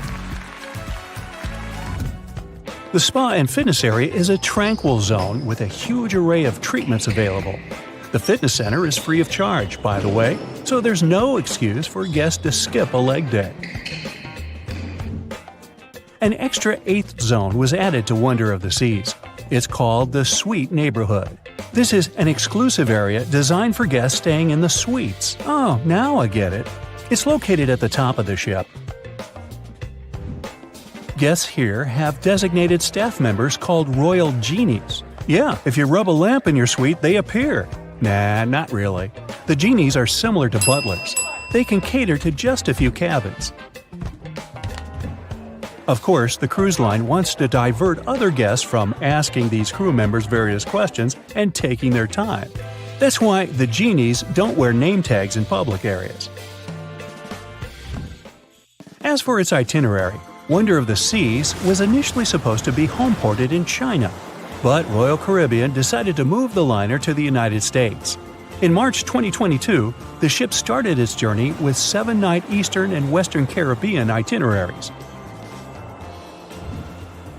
In May 2022, Wonder of the Seas is scheduled for a trip to Europe, with Western Mediterranean cruises from Barcelona and Rome planned for its guests. Passengers will also be able to visit Palma de Mallorca, Spain, and Capri, Italy. When the summer season is over, Wonder of the Seas is scheduled to return to Florida to offer year-round sailing starting November 2022. And by the way, there is no truth to the rumor that a special cruise only for highly allergic and hay fever sufferers will be called the Wonder of the Sneeze. Nope, not at all. Now, it's hard to imagine a ship so massive that can accommodate so many amenities on board. For example, the Titanic was the largest ship of its time, measuring 882 feet in length. And Wonder of the Seas is not only 1,188 feet long, it's also 36% taller and 34% wider. Speaking of lifeboats, which I am about to, Titanic had a mere 20 lifeboats on board, which was tragically not enough to fit all the passengers after the ship hit the iceberg. But Wonder of the Seas has an even smaller number of lifeboats, 18 to be precise. Sounds weird and dangerous? Well, not really, given that each of these lifeboats can accommodate up to 370 people. It means that all the passengers and crew members, an estimated 8,000 people if fully booked, are going to be safe in case of an emergency. If we could somehow have a race between the two ships, well, Titanic was in fact the faster ship out of the two, beating Wonder of the Seas by 1 knot per hour. Cruise ship passengers today are more interested in the experience rather than the speed of the boat itself. That's why how fast a ship can travel is not an extremely important aspect nowadays. In terms of costs, Titanic cost around $7.5 million at the time of its construction. It's the equivalent of about $200 million today. How about Wonder of the Seas? Well, it cost a staggering $1.35 billion to build, making it 6 times more expensive than the Titanic. How about we compare ticket prices? Well, in this case, the least expensive ticket on Titanic was £7. It's about $1,000 today. The cheapest ticket on Wonder of the Seas is currently $423, but prices may vary depending on the location, season, itinerary, and how much you tip your royal genie. And I know you were going to ask, how about icebergs? Well, Titanic steamed in the frigid North Atlantic, where you had to be on the lookout for those. Wonder of the Seas will be cruising the balmy Caribbean, where the worst thing you can hit on is 17 in blackjack. Oops, busted. Anyway, set side by side with its other sisters from the Royal Caribbean Fleet, Wonder of the Seas is equally as impressive. The company's earliest ships could host about 2,500 people. This included passengers and the staff. Such ships were Splendor of the Seas, Legends of the Seas, and the smallest of them all, Thumbelina of the Seas. No, wait, that should be Empress of the Seas. Oops, my bad. The largest ships in the company's fleet can now house about 9,000 people altogether. That's almost 3 times the size and capacity of the earlier liners. Wonder of the Seas is one of them, as well as Harmony of the Seas and Symphony of the Seas. Are you seeing a pattern here? Yup, if you ever encounter a ship with "of the Seas" in its name, it's safe to assume it belongs to Royal Caribbean.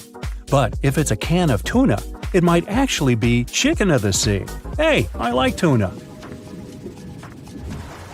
Now, choosing between cruise ships based on their size is like wondering if you should visit your local museum or the Louvre in Paris. It all depends on your preferences. Some families prefer small settings. Others are fan of large spaces that can provide everything they need. Historically, it's equally as exciting how far we've come in terms of maritime transportation. The SS Royal William, for example, was the first boat to ever make a transatlantic voyage almost entirely steam-powered in 1833. And it was a mere 160 feet long and could house roughly 155 passengers. And if the seas were calm, then they were housed less roughly. Similarly, the first modern megaship in the world was the MS Sovereign of the Seas. Launched in 1987, it was only 888 feet long and could carry a little under 3,000 passengers. Size and capacity are not the single improvements added to newer cruise ships out there. Recent technological developments in artificial intelligence and facial recognition have allowed cruise operators to ensure faster, smoother boarding for passengers. If, in the past, it took from 60 to 90 minutes for all passengers to board a ship, nowadays, cruise ship operators manage to get people comfortably settled in less than 15 minutes. Now, I'm sure you're already eager to book a ticket, but let's look into some of the more interesting activities you can try on board Wonder of the Seas. This way, you'll know what you're getting yourself into. All Royal Caribbean ships have loads of artworks available for their guests to enjoy. But Wonder of the Seas goes above and beyond, even featuring statues of astronauts in key locations around the ship. You'll find the first astronaut looking through the glass at the promenade, while a second one is busy rock climbing at the boardwalk. The third and last astronaut is more of a movie fan. This statue can be found near the movie screen sitting area. Going astronaut sightseeing is proving to be quite the experience among guests. In the areas with no access to sunlight, Wonder of the Seas features virtual balconies. In case of bad weather, guests can still have a feeling of the outdoors, but without having to hide from wind or rain. Teenagers have a place of their own reserved on the ship. There's a special club with a private hot tub, selfie area, games, and comfortable seating. The inside part of this club features a vending machine, an interesting collection of literature, and tables for foosball. Well, sign me up. The cause of the Titanic crash was an iceberg, or so we've always been told. But new research has come to light that debunks this theory. On April 15, 1915, Titanic, the biggest ship of its time, completely disappeared under the ice-cold surface of the Atlantic Ocean. It's hard to believe that such a massive and expensive creation could be destroyed by one simple iceberg, right? Well, recent findings suggest that the real cause of the disaster was a fire, not an iceberg. For over 3 decades, journalist Sinan Maloney has dedicated himself to studying the sinking of the Titanic. During his research, he made a significant discovery that shed new light on the well-known story. Maloney discovered a massive black spot on the hull of the Titanic, which measured an impressive 30 feet in length. He found it thanks to an unpublished album of photographs that showcased the construction and preparation of the ill-fated ship's first and final journey. Can you believe that most probably the fire on the Titanic had been burning at extreme temperatures for 3 whole weeks before anyone noticed it? Crazy, right? Apparently the high temperature corrupted the metal, making it 75% weaker. That's why the iceberg was able to make a hole in the ship. If not for the fire, the Titanic might have survived the crash because the iceberg apparently hit the exact spot we are talking about. And this is only one link in the chain of incredible coincidences that brought the Titanic down. The people in charge of the Titanic knew about the fire and knew the ship shouldn't have set sail. But they didn't want to go bankrupt and cancel the trip, especially since there was a coal shortage due to miners being on strike. The trip was already sold out, and there were no alternatives. Other ships canceled their trips due to low demand. Everyone wanted to board the Titanic, so the management bought up all the coal they could find, even from other ships, and set off. It was all about making money. To hide the truth, they turned the ship's hull so that the marks weren't visible from the dock and faced the sea. This way, the passengers wouldn't see them. Here's another sad twist in the Titanic story. Back then, there weren't any sonar systems to detect danger, so specially trained people had to watch out for threats using binoculars. But the binoculars on the Titanic were locked away in a special compartment, and the only person with the key, Second Officer David Blair, was replaced last minute before the ship took off. He forgot to hand the key over to his replacement. This mistake wasn't discovered until 3 days later when the ship was already at sea. If they had the binoculars, they might have seen the iceberg in time and avoided the crash. But even if they had the binoculars, they might not have been able to avoid the crash because the Titanic was going faster than it was supposed to. They were behind schedule and didn't want to ruin the ship's reputation, so they were going way beyond the speed limits the ship's construction could sustain. One of the biggest mistakes made on the Titanic was the decision to not include enough lifeboats. Even though the ship needed around 60 of them to contain all the passengers, it was only equipped with 20. The designer, Alexander Carlisle, had initially planned for 48 lifeboats, but this number was reduced for aesthetic purposes. Apparently, having too many lifeboats would have made the deck look too cluttered. These 20 boats were only able to hold a third of the passengers on board, which was not nearly enough to save everyone in the event of an emergency. What's even more shocking is that this number of lifeboats was technically legal at the time. Regulations for lifeboats were based on the tonnage of the ship, not the number of passengers. This means that even though the Titanic was carrying thousands of people, it still met the legal requirements for lifeboat capacity. Another serious mistake made by the crew was the decision to cancel the lifeboat drills scheduled for the day of the disaster. Lifeboat drills were standard practice on ocean liners at the time, but for no apparent reason, Captain Edward John Smith chose to cancel it. This meant that passengers were not prepared for an emergency, and the crew was not adequately trained to handle the situation. When the ship hit the iceberg, chaos ensued, and it took over half an hour to launch the lifeboats instead of the usual 10 minutes. Some folks put the blame on Captain Smith for the fact that the first set of lifeboats left partially empty. The very first lifeboat, which had seats for 65 people, only carried 27 passengers. There is an objective reason for this.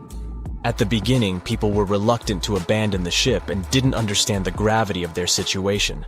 In 2012, researchers uncovered that Captain Smith failed his initial navigation exam. Although he eventually passed, some people wonder if this could have played a role in the disaster. During the Titanic's final moments, the crew attempted to send out distress signals to nearby ships, including the Californian. However, the Californian failed to respond to the flares shot into the sky, and the captain ultimately lost his job as a result of this negligence. However, recent research has exonerated the captain and proved his innocence. It turns out that light refraction, caused by layers of cold air below warmer air, created mirages that distorted the signals from the Titanic. This phenomenon had been observed by other ships sailing in the area and is now believed to be the reason why the lookouts on the Titanic missed the iceberg completely. Historian Tim Malton supports this theory and has further contributed to our understanding of this event. It's unfortunate that the captain of the Californian lost his job due to circumstances beyond his control, but it's better late than never that his reputation is cleared. Whatever the reason for Titanic's crash was, it still keeps the minds of scientists busy to this day. But let's see what the buzz was all about. What made the Titanic so famous and unique? The Titanic was massive, standing at 175 feet tall and nearly 900 feet long. The ship was so enormous that even the officers took over 2 weeks to memorize all the decks and passageways. You could be walking miles along its corridors. The construction cost of the ship was a whopping $7,500,000, which would be equivalent to about $166 million in the mid-2010 ES, due to inflation. Interestingly, the production cost of the Titanic movie in 1997 was even higher at $200 million. Building the Titanic was no small feat, and it required a labor force of 3,000 men who worked 6 days a week for 26 months. The job was difficult and dangerous, and workers had to complete tasks at the height of a 20-story building without safety ropes. Nevertheless, they were paid a competitive wage of £2 a week, which was considered good pay at the time. The inside of the Titanic was inspired by the luxurious Ritz Hotel in London. The most impressive feature of the ship's interior was the grand staircase, which extended through 7 of the ship's 10 decks. The staircase was adorned with ornate paintings, bronze cherubs, and oak paneling. The first-class passengers had access to an impressive array of facilities, including a heated swimming pool, Turkish bath, gym, squash court, beauty salon, and even a stylist to help them prepare for dinner. First-class passengers on the Titanic were pampered to an extraordinary extent. They had their own onboard newspaper, the Atlantic Daily Bulletin, and even their dogs were taken care of with a special area where they could be fed, walked, and trained during the voyage. The first-class meals were a grand affair, with 13 courses and a different wine for each course. These dinners could last up to 5 hours, and they were certainly something to look forward to. With such opulence and luxury on board, it's not surprising that so many people were eager to take the first trip on the Titanic.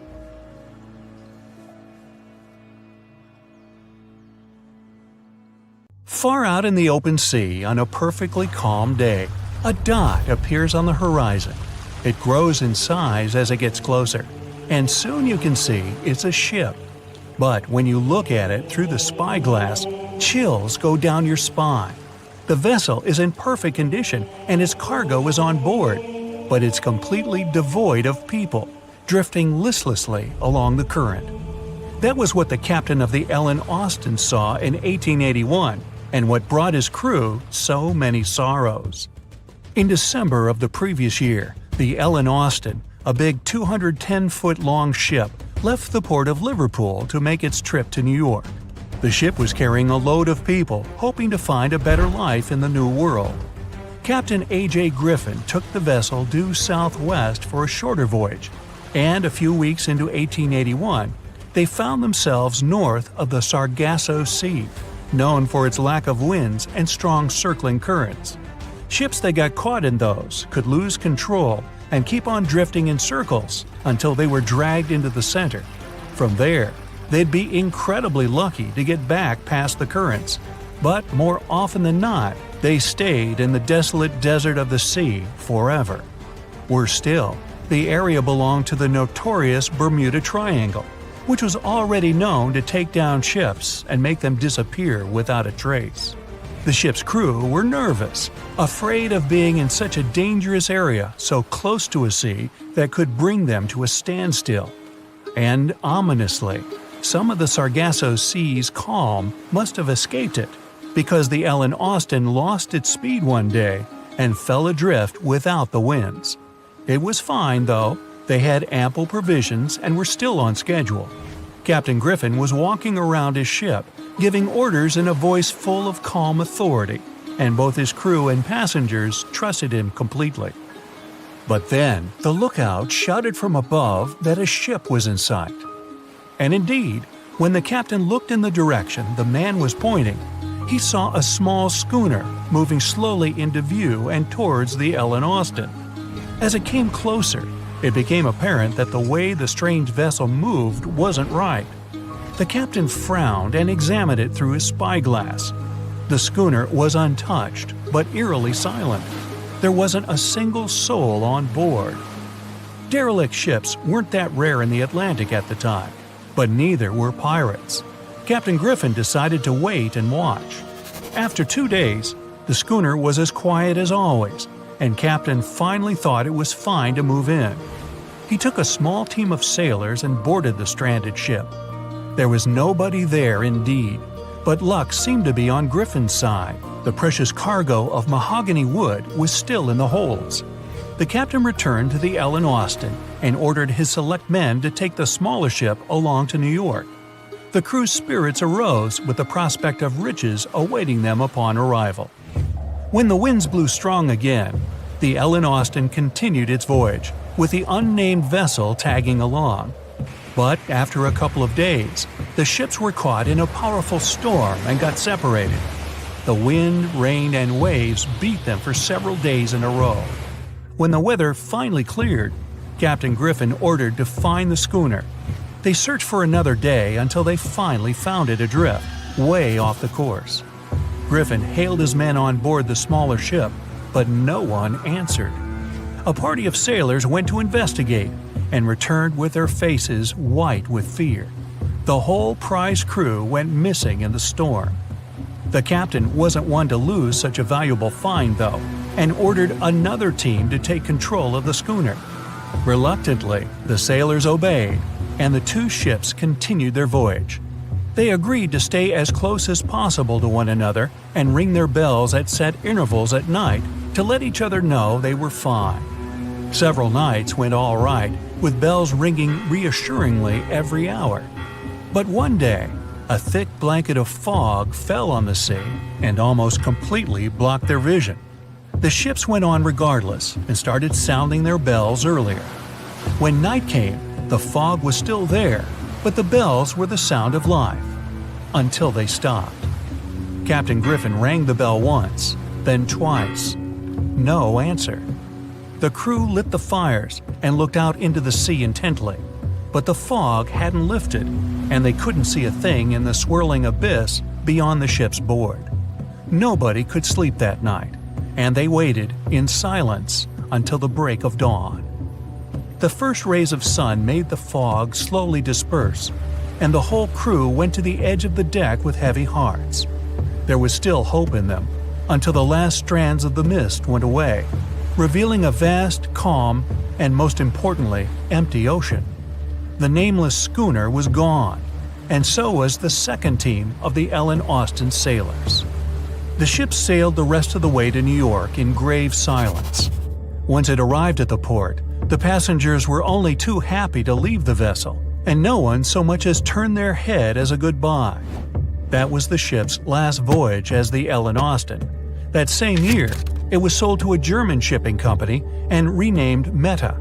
No one ever found the derelict schooner or the sailors that went missing with it. And that would probably be the end of this mysterious and unresolved story, if it held at least a little bit of the truth. In reality, none of the enigmatic things in the narrative actually happened. The Ellen Austin did indeed leave Liverpool and headed southwest to New York, and its captain was really A.J. Griffin, taking people to the American continent. But from here, the story falls apart. First of all, the ship went way too far to the north to pass the Sargasso Sea so closely. There was simply no reason to make a detour so broad.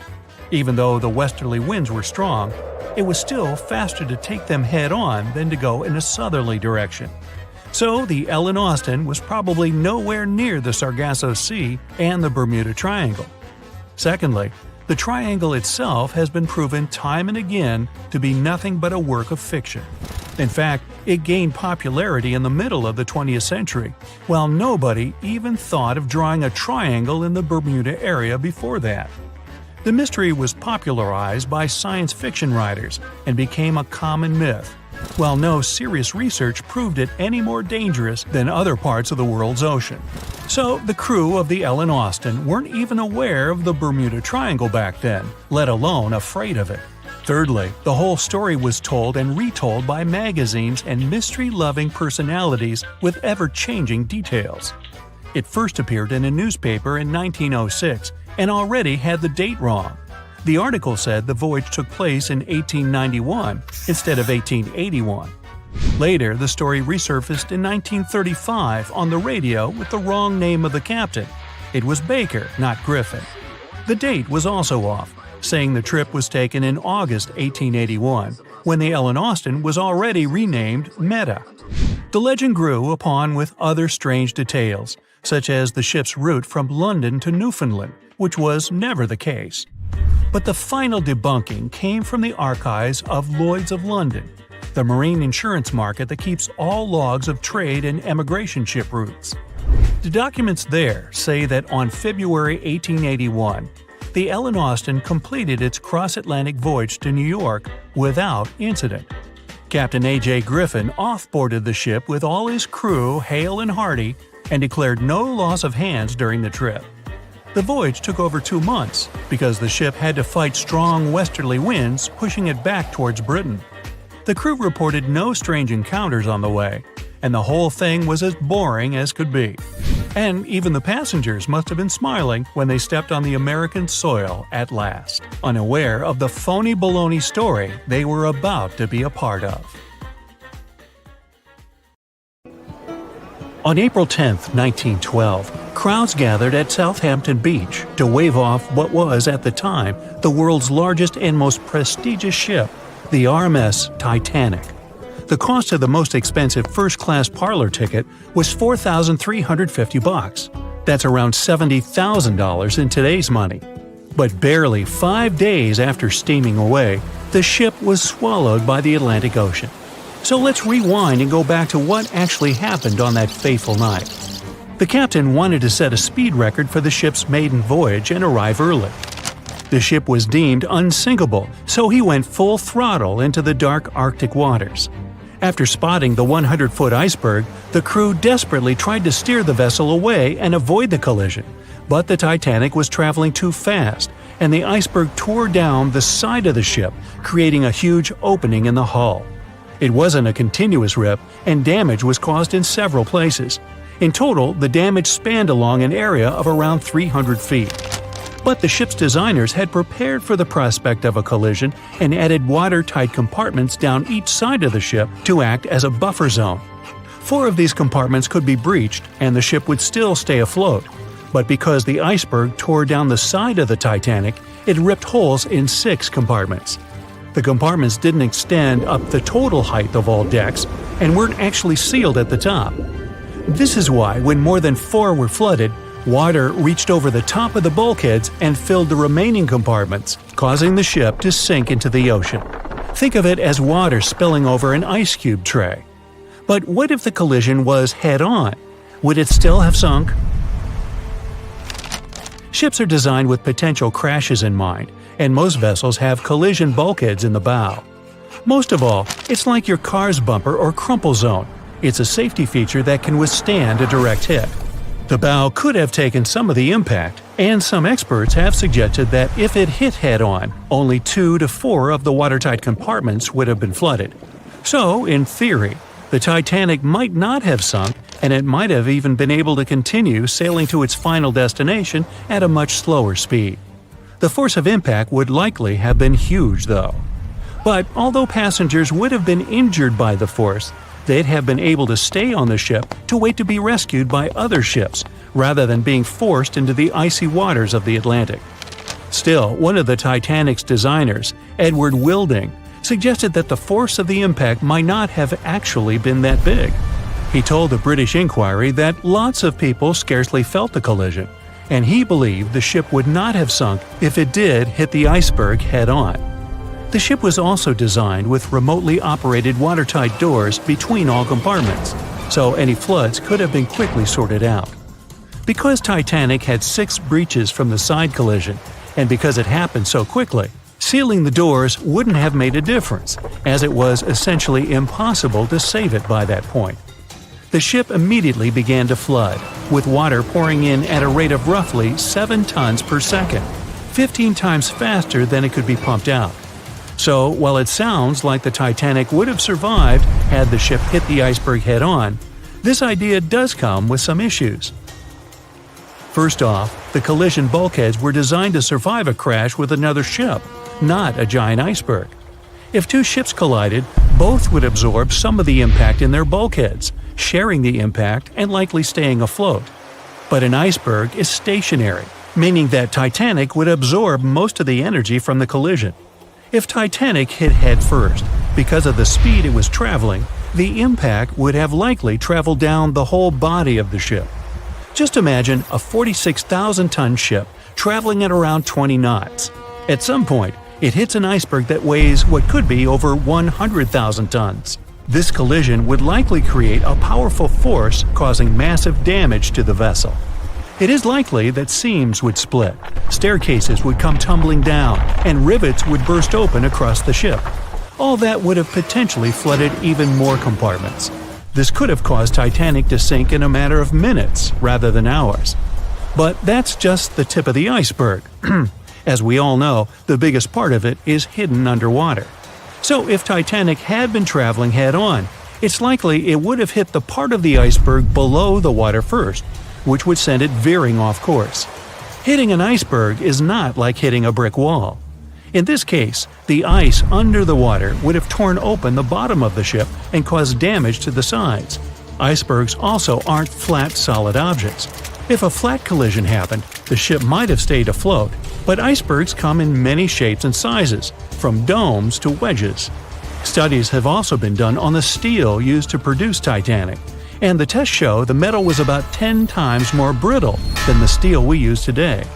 The ship was built before we understood the effects of low temperature on steel. The old steel used to make the vessel would not bend when faced with freezing temperatures, but break. Recovered pieces of Titanic's hull plates show that the hull just shattered on impact. Hitting head-on would also cause a very severe and abrupt stop, so even if the ship hadn't sunk, there would still have been major issues. Think about when you suddenly hit the brakes on your car, or when the bus stops while you're walking down the aisle and you get flung forward. Passengers would have been thrown across the ship, and because the crash happened at night, most people were sleeping, so wouldn't be able to effectively prepare for any sort of impact. This would result in injuries for most people on board. It would be especially bad for those at the front of the ship, where the accommodation for the off-duty firefighters, greasers, and engineers was. But while passengers and off-duty crew may have been thrown out of bed, there would be a lot more survivors than in the original scenario. Many ships have had head-on collisions and made it back to shore. Not many people know that Titanic actually had 2 sister ships. The White Star Line, the company that built Titanic, also built vessels called Britannic and Olympic. Captained by Edward J. Smith, who would later helm Titanic, the Olympic set off on its maiden voyage in June 1911. But much like Ford's sister ship, disaster was just around the corner. On its 5th commercial voyage, Olympic collided with a Royal Navy ship, HMS Hawke. While the Olympic received damage to its side, Hawke crashed into the other vessel head-on. The bow of the Hawke was completely crushed by the collision, but because the ship had watertight compartments, it managed to survive the impact and later returned to shore for repair. Another study case is the SS Andrea Doria, which was an Italian ocean liner that made global headlines in 1956. Like the Titanic, The Andrea Doria was heading for New York City on its 101st voyage when disaster struck. On July 25th, the vessel collided with the 524-foot Swedish passenger liner Stockholm. The Stockholm hit the ship head-on, but the point of impact for the Andrea Doria was on its side. The front of the Stockholm was completely smashed, but because the impact was on its hull, it managed to survive. The Andrea Doria, however, sadly sank due to the collision being on the side of the ship. So these cases could suggest that maybe the Titanic would have survived had it hit the iceberg head-on. But we have to remember that the Titanic hit the thing full speed, whereas both the Olympic and the Andrea Doria were traveling slower. The movie Jaws came out in 1975, and since then, people have been terrified of sharks. Some people fear seeing a great white's head come out of their showers, not to mention the fear of running into one at your local pool. Of course, none of this is actually possible, but some other scary shark stuff is. Like, yes, sharks can attack boats. They probably won't sink one. It depends on the size of the shark and the size of the boat. Today, we're diving deep into the facts and myths about the sea's biggest predator. It was the year 1953. On a typical July morning, two fishers set out on their daily lobster harvest. They took their white-hulled dory out to sea off the coast of Cape Breton Island in Nova Scotia, Canada. Since it was the lobster season, the sea was dotted with several dories spread out across the water. But that day, something strange happened. As soon as they put the dory at sea, they noticed a large dorsal fin chasing after their boat. They were surprised to see that the shark would follow their boat's every move. For an entire week, they took out their white dory from the harbor, and the shark followed them around. Until one morning, as the men were alone at sea, the shark charged at full speed at the boat and smashed a 7-inch hole in its bottom. The boat turned over, and both men fell into the water. The shark didn't come after the men, though. Instead, it swam away and disappeared for good. To clarify, a dory is a small, fragile boat usually measuring 16 to 23 feet long. So how long did that shark need to be in order to sink it? Well, as soon as the boat was retrieved from the ocean, researchers found something interesting. One of the shark's teeth was found stuck in the hull. According to Harvard experts that analyzed the tooth, it most certainly belonged to a 12-foot white shark that weighed around 1,200 pounds. One thing intrigued scientists a whole lot. The great white didn't seem to be interested in the man aboard, but rather in the boat itself. The question is, why? Some people suppose that this great white followed the dory around because it was white, and the animal probably thought it was some big white mammal. It's not the first boat a shark has attacked. You see, sharks don't attempt to sink boats because they're mean and evil. Rather, it's due to murky waters and hard materials that make them mistake inanimate objects for their usual lunch menu. But that's not what we've learned from popular culture. In Jaws, the protagonist shark managed to poke several holes in the orca as it rammed the boat. The orca was a Nova Scotia-style fishing boat made out of wood planks. It wasn't a huge boat, so it seemed plausible that a great white could ram it. But, according to Mythbusters, that's very far from the truth. A great white swimming at its maximum speed wouldn't be able to take down a medium-sized fishing vessel. The same goes for bigger boats. Some bull sharks or great whites can turn over smaller vessels, though, like kayaks or small boats. If this happens, it's most likely because they think it's a sea mammal and nudge it before taking the first bite. No scientist can say for sure why they do this, only that it's usually a misunderstanding on behalf of the animal. The Shark Research Committee, a nonprofit scientific research organization, has documented a lot of shark attacks on inanimate objects and is trying to answer that question more thoroughly. So far, they've observed several attacks on objects such as crab trap buoys and inflatable float bags. The website has also registered 2 famous attacks on boats. The first one happened in 1959. and a shark left a tooth on the hull of a boat. Researchers later identified it as belonging to a 12-foot great white. The report of the other attack, which happened in 1989, claims that a boat was circled by a great white before the animal swam at the vessel at full speed and hit the boat several times. Of course, those who suffer the most from shark attacks and encounters aren't boats. It's surfers. As far as we know, surfers look like giant wobbly seals from the shark's perspective. According to the Shark Research Committee, there have been 41 confirmed shark attacks on surfers on the west coast of North America over the course of the last century. So, should we be so afraid of sharks after all? Let's learn more about these magnificent sea creatures. Off the top of your head, how many shark species can you name? 4, 8, 10? Well, there are over 500 species of sharks swimming in the ocean. They vary from tiny specimens, about the size of a human hand, to up to 39-foot-long creatures. The largest species of shark are actually not great whites, but whale sharks.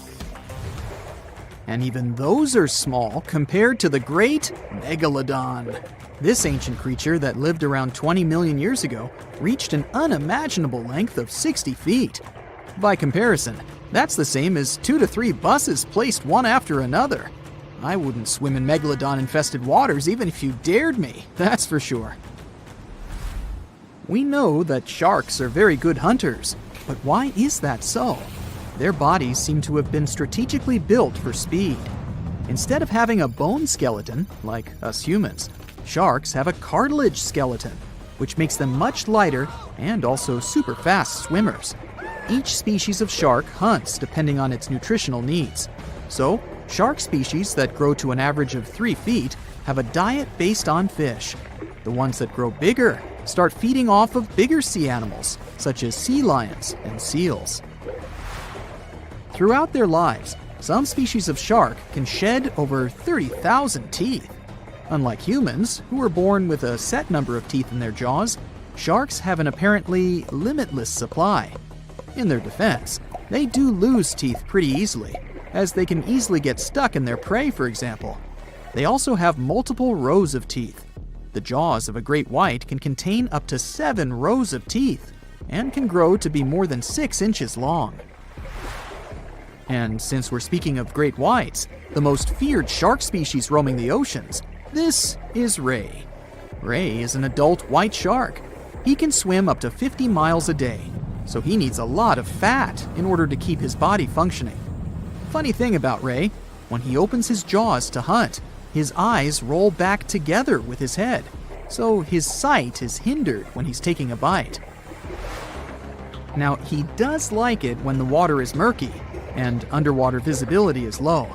That's because it makes it harder for his prey to spot him coming.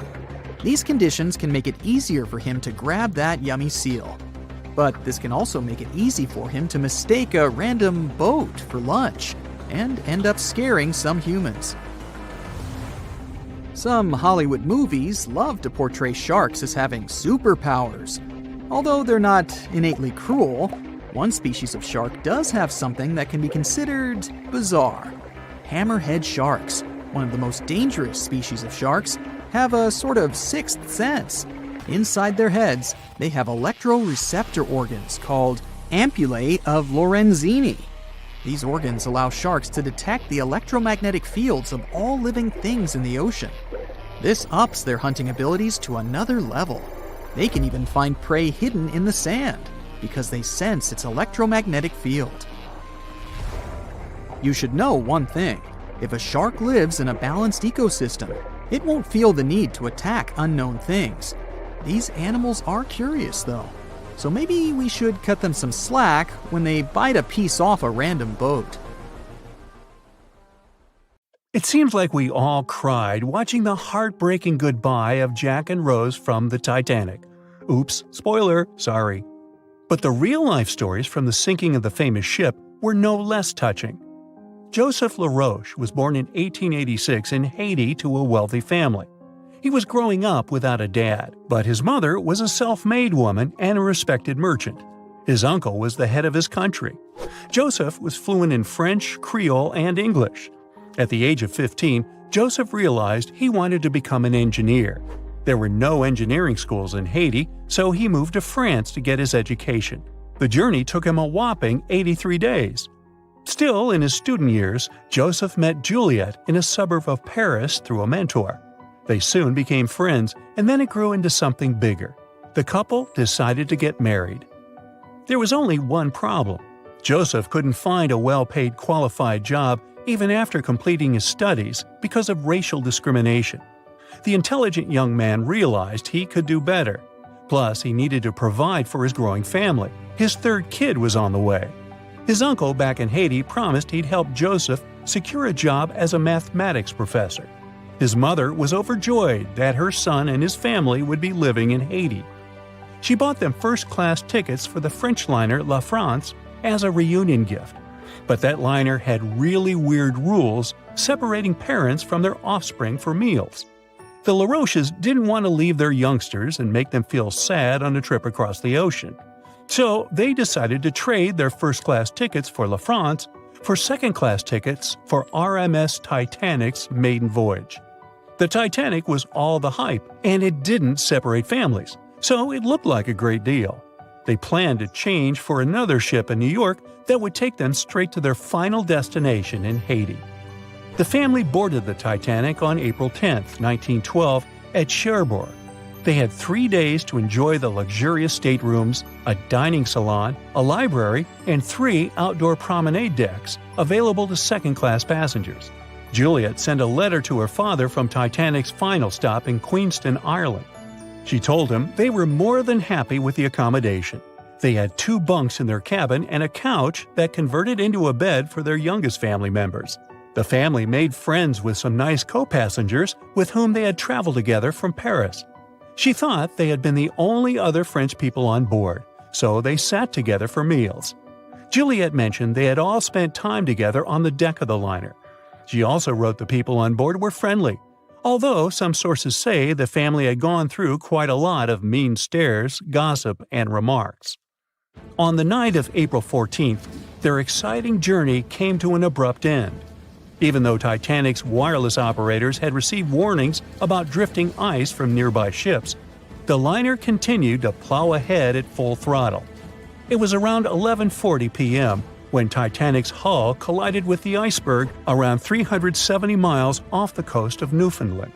The practically unsinkable ship was severely under-equipped with lifeboats, enough for only about half of its 2,200 passengers. The nearest rescue ship, the Carpathia, was too far away to help. A steward woke up the LaRoche family and took them to the lifeboats, as Juliet remembered later. She couldn't speak any English, so everything that was going on seemed even scarier to her. A little after midnight, the crew received the order to give priority to women and children when boarding the lifeboats. Juliet later remembered a terrible panic had begun, as people had been pushing each other to get to the desired seat. At some point, she felt they had pulled away her older daughter and thrown her into the abyss. A moment later, she had joined her Simone in the same emptiness. So, pregnant Juliet and her 2 daughters got spots in Lifeboat 14. But they had to say goodbye to Joseph as the boat was being lowered into the sea. He wrapped his coat around Juliet, saying she'd need it, and promised to get in another lifeboat and see her and the little ones again in New York. The 25-year-old Joseph LaRoche didn't manage to stay true to his word. In a couple of hours, Titanic sank underwater, taking the lives of almost 1,500 people. Joseph was one of them. Juliet and the girls were among the 700 survivors who had been rescued by the Cunard liner Carpathia several hours later. Once they reached New York, they were looking through the crowds of people, hoping to see Joseph again. When it became obvious they wouldn't find him, it was time for them to decide what to do and where to go. Without any knowledge of English or money that had gone down with the ship, Juliet managed to survive in America only for 3 weeks, and then had no other choice but to go back to France. Joseph's uncle was no longer able to help them, as others had taken his life 4 months after the Titanic tragedy. In December 1912, Juliet gave birth to a son who she named Joseph after his father. For the rest of her life, she couldn't get over the loss of her beloved husband. That's why she didn't like to speak about what had happened on Titanic and told her children not to mention it. In 1995, a member of the Titanic Historical Society interviewed Louise, who was the last remaining LaRoche child and the last French survivor of the sinking. And that's when the world first heard about this heartbreaking story. It inspired some plays and articles, but it never got the same attention as the story of other passengers. You probably remember the elderly couple going down together in their bed on the Titanic. It was inspired by Isidor and Ida Strauss. They were both born in Germany and emigrated to the United States as kids. They met in New York and got married 5 years later. Isidor started a china and porcelain business with his brother that grew into the glassware department at Macy's and turned them into multimillionaires. Isidor and Ida were well known in New York, not only for their wealth and charity, but also for their love and devotion to each other. In 1912, the couple decided to run away from the New York winters and headed for Europe. By that time, they'd already been married for 40 years. In early April, it was time for them to sail back home to New York. They normally traveled on huge German liners, but at that time, they couldn't resist the hype of everyone talking about that new luxury liner, the RMS Titanic. That's how they ended up in one of the first-class private suites at the top of the ship. The Strauss couple spent their evenings dining in front of a live orchestra in a hall filled with fancy furniture and expensive wooden paneling. On the night of April 14th, they felt a slight tremor and then left their private suite and waited for instructions from the crew. They told the passengers not to lose their passes, as they'd need them when everyone got back on board. But the ship was going under. The Strauss couple were standing next to Lifeboat 8. Mr. Strauss, who was 67 at the time, was offered a seat with his wife because of his age.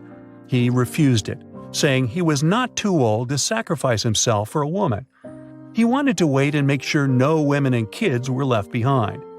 Ellen Bird, Ida's maid, hesitated before getting on the lifeboat, but Ida told her to go. She took the easy decision not to leave her husband on the sinking ship. Ida took off her beautiful mink coat and handed it to her shivering maid, saying she wouldn't be needing it anymore. Isidor didn't manage to convince her to save herself, so they stayed together till the end. Some of the surviving first-class passengers later remembered they had seen the couple standing peacefully on the deck, holding hands, just waiting. It was the start of 1912. A giant chunk of ice broke off a glacier in southwest Greenland. The ice was made up of snow that had fallen thousands of years before the event, perhaps as far back as when mammoths still roamed the earth. The iceberg started its journey. It was a huge thing, more than 1,700 feet long and weighing over 75 million tons. It was also a very peaceful chunk of ice. It steered clear of ships and busy transport routes. And then, it somehow floated much further south than other bergs did. Our iceberg was lucky. Others melt long before they get to these low latitudes. Out of up to 30,000 icebergs that drift away from Greenland's glaciers, only 1% ever make it all the way to the Atlantic. Even after melting into the water for months, this massive block of ice was still almost twice as heavy as the Golden Gate Bridge. The iceberg's top part was towering 10 stories over the ocean surface. Several days before our iceberg made it to the Atlantic Ocean, a magnificent ship left port.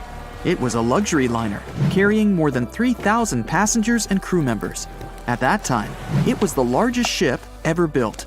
It was the Titanic. The collisions happened on April 14th, when the ship was in the North Atlantic, 370 miles away from Newfoundland. Unable to divert its course, the ship ruptured at least 5 of its hull compartments. They started to fill with water at an alarming speed. The Titanic's compartments weren't capped at the top. That's why the water spilled over and started to flood each succeeding one. The front of the ship began to sink, causing the back part to lift vertically into the air. And then, with a deafening roar, the liner broke in half. The rest is history. But what happened to the iceberg after that? On April 15th, the German ocean liner SS Prinz Adalbert was sailing through the North Atlantic. It was traveling a few miles away from the place where the Titanic had sunk several hours prior. The German ship's chief steward, who hadn't learned about the disaster yet, saw an iceberg. What drew his attention was a large streak of red paint going along the iceberg's base. Surprised, the man took a photo of his discovery. He thought the paint meant a ship had hit the iceberg within the past 12 hours. The next person who saw the iceberg and took another photo of it was the captain of a vessel laying deep-sea telecommunication cables. The ship was sent to help in the area where the Titanic had sunk. The captain later claimed the iceberg he'd seen had been the only one in that area, plus the red paint. It wasn't difficult to connect the dots. In 2015, one of these photos sold at auction for over $32,000. And still, experts are unsure whether the image really shows the infamous block of ice. It might be a simple iceberg that had been floating nearby at that time. The great unsinkable ship was gone, sunken to the bottom of the North Atlantic, where it remains to this day. But the iceberg continued on its way, perplexing a few witnesses and slowly melting into the surrounding water. It would vanish completely before the end of the year. We've heard so much information about this terrible tragedy that happened on the night of April 14, 1912. What really caused the disaster? Could the Titanic passengers have been saved? Was the ship cursed? All these questions still remain unanswered. So this time, let's not focus on the tragic side of the event, but on the fantastic stories of people who miraculously managed to survive that day and what happened to them in the future. As you know, when Titanic crashed into the iceberg, the ship's crew first evacuated the women and children. But among the passengers, one woman remained on the sunken vessel and survived after it went underwater. Her name was Rhoda Abbott. She and her 2 sons lived in England and had been living there for 2 years before they decided to return home to Providence, Rhode Island. Rhoda bought 3 third-class tickets for the most modern and unsinkable ship of that time. The whole family slept in their cabin on that ominous night from April 14th to 15th. They didn't feel the jolt and got up only after the steward knocked on the door. He asked them to wear life jackets and go to the upper deck. Then, along with other third-class passengers, they waited in line to board the lifeboats. The crew members allowed only women and little kids to go further. Still, the brothers negotiated with the team and walked their mother to the lifeboat. All 3 went to the last lifeboat, but the crew asked the sons to leave since not all the women had been evacuated. Rhoda didn't want to leave her sons, so she decided to stay with them. She left the boat and hugged the boys. By this time, the ship was sinking into a stern-up position. The deck tilted. Rhoda tried to hold her sons but couldn't. She slapped off the deck and fell into the icy water. From there, she swam to the lifeboat that was washed away from the deck. Rhoda climbed aboard and watched the Titanic go under the water. Unfortunately, she was unable to save her 2 sons. Besides her, there were 13 people in the boat. But in the end, no one except Rhoda survived. A few hours later, the ship Carpathia arrived and found a nearly frozen Rhoda in the boat. The vessel arrived almost 3 days later in New York, where Rhoda was hospitalized, and she lay there for about 2 weeks. Swimming in cold water caused her asthma, which remained with her for life. Later, she admitted that she hadn't regretted that she had refused to evacuate with other women because she got a little extra time to spend with her sons that night. Another survivor of Titanic was Violet Jessup. She boarded the ship not as a passenger, but as a working staff. She was hired by the White Star Line, which was looking for people to serve wealthy clients on the new luxury liner. And on April 10th, after an interview, Violet boarded the Titanic. The first days of work went as usual, but then the ship crashed into an iceberg. In the beginning, no one panicked and didn't even want to believe that the unsinkable boat could go down. But while the people on the upper deck were having these conversations, water flooded the ship's hold. Violet, along with other stewards, helped people evacuate. One of the ship's commanders ordered Violet to get into the boat first to show everyone else it was safe. She obeyed and spent several hours there until rescuers came for the survivors. But the most exciting thing in this story was that before the Titanic, Violet had already been in another shipwreck. The ship where she worked as a steward collided with another vessel at sea. All the people were saved, and Violet got a job on the Titanic a few years later. But even after the famous shipwreck, she didn't change her profession and went to the Britannic Floating Hospital. And you know what? It also sank. Violet managed to survive for the third time, but this didn't scare the girl. After all these events, she continued her work on other ships. She survived 3 shipwrecks and got a name for this: Miss Unsinkable. One of the bravest passengers of the Titanic was the ship's chief baker, Charles Jogan. On the night of April 14th, he woke up after the collision with the iceberg. During the few hours as the ship was sinking underwater, Charles helped the passengers. First, he ordered his bakers to supply all rescue boats with food, then helped the crew evacuate the passengers. He was one of the last people left on the ship when all rescue boats were on the water. But still, he continued to save people's lives. Charles started to throw deck chairs overboard so people could hold on to them. Then, when half of the Titanic went down, he lowered into the icy water, where he noticed a capsized rescue boat. Charles boarded it and waited a few hours until rescuers appeared. And the most incredible thing is that he was completely fine when the Carpathia arrived and found him. He had not even a scratch and wasn't at all hypothermic. Among the Titanic's surviving passengers was Margaret Brown, known as the Unsinkable Molly Brown. She was visiting a friend in England with her daughter, but when Margaret found out her grandson was ill, she immediately bought a ticket to New York on board the Titanic. After colliding with the iceberg, Margaret bravely helped people evacuate until the stewards forced her to get into a boat. She continued to help other passengers until they were rescued by the Carpathia. Margaret created a survivors committee and raised about $10,000. At that time, it was quite a lot of money. For many years, she protected and supported the Titanic's passengers, who were in poor financial condition. Margaret also helped to build the Titanic Memorial in Washington. A wealthy English businessman, J. Bruce Ismay, was on board the Titanic, and the shipwreck was not the only disaster for him. He managed to jump into the last boat 20 minutes before Titanic was completely submerged. Thus, he saved his life but condemned himself to eternal contempt. When he was on the mainland, the newspapers began to write about him as the main coward of the Titanic. Also, some articles accused him of sinking the ship. Ismay was a White Star Line company director that created the ship. And according to newspaper articles, the businessman asked the captain to sail faster. He wanted the ship to arrive in America ahead of schedule and receive good reviews in the press. As a result, the ship crashed into the iceberg at high speed and damaged the hull. Nobody proved the businessman's guilt. Almost all of the criticism of Bruce Ismay was concentrated in one newspaper. Its publisher had a fight with the businessman before the tragedy, so they decided to destroy his reputation. Britain organized an independent investigation, which concluded that Ismay did nothing wrong. Yeah, he jumped into the last boat, but only after all the women and children were evacuated.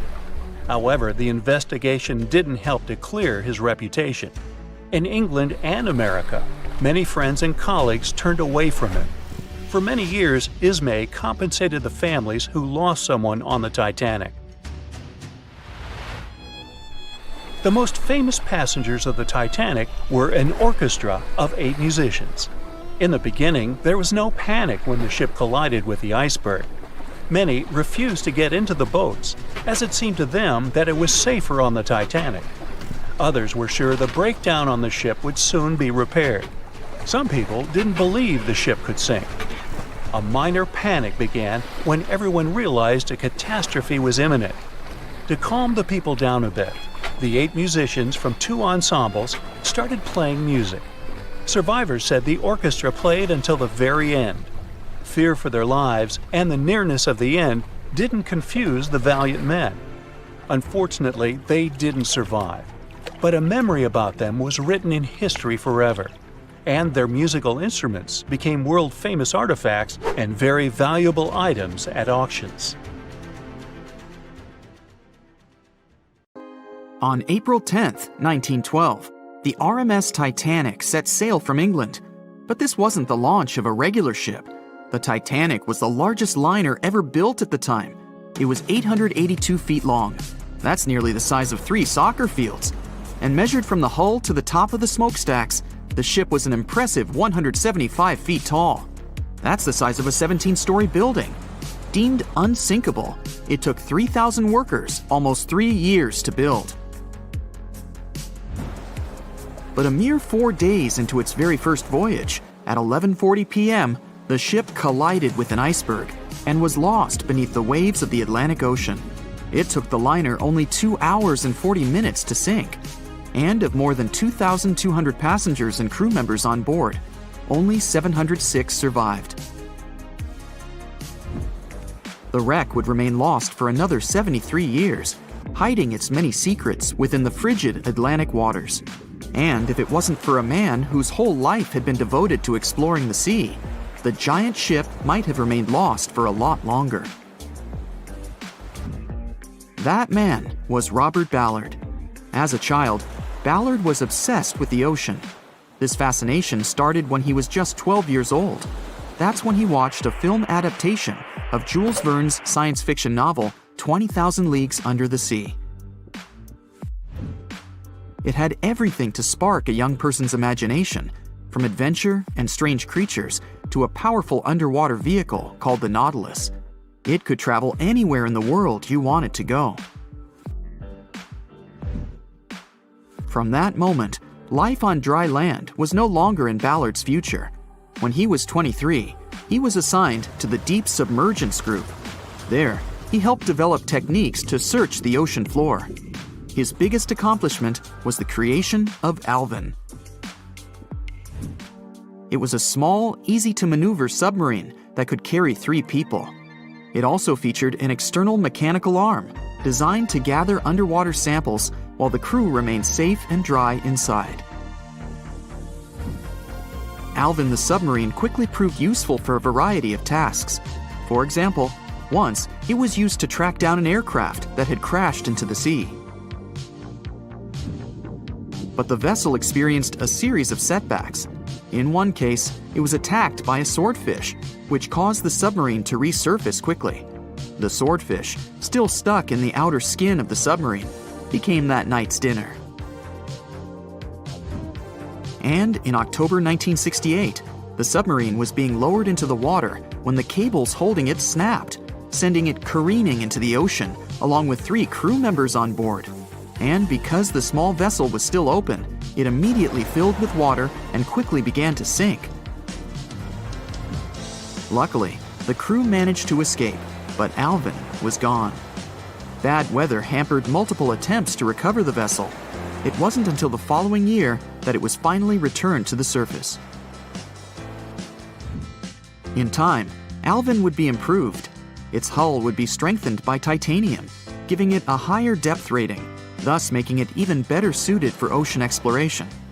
The specialized submarine would come in handy in many of Ballard's 100-plus expeditions. The man was one of the first to explore an underwater mountain chain called the Mid-Atlantic Ridge in the Atlantic Ocean. And when he found thermal vents in the Galapagos Rift in the late 70s, he also helped discover and document the process of chemosynthesis.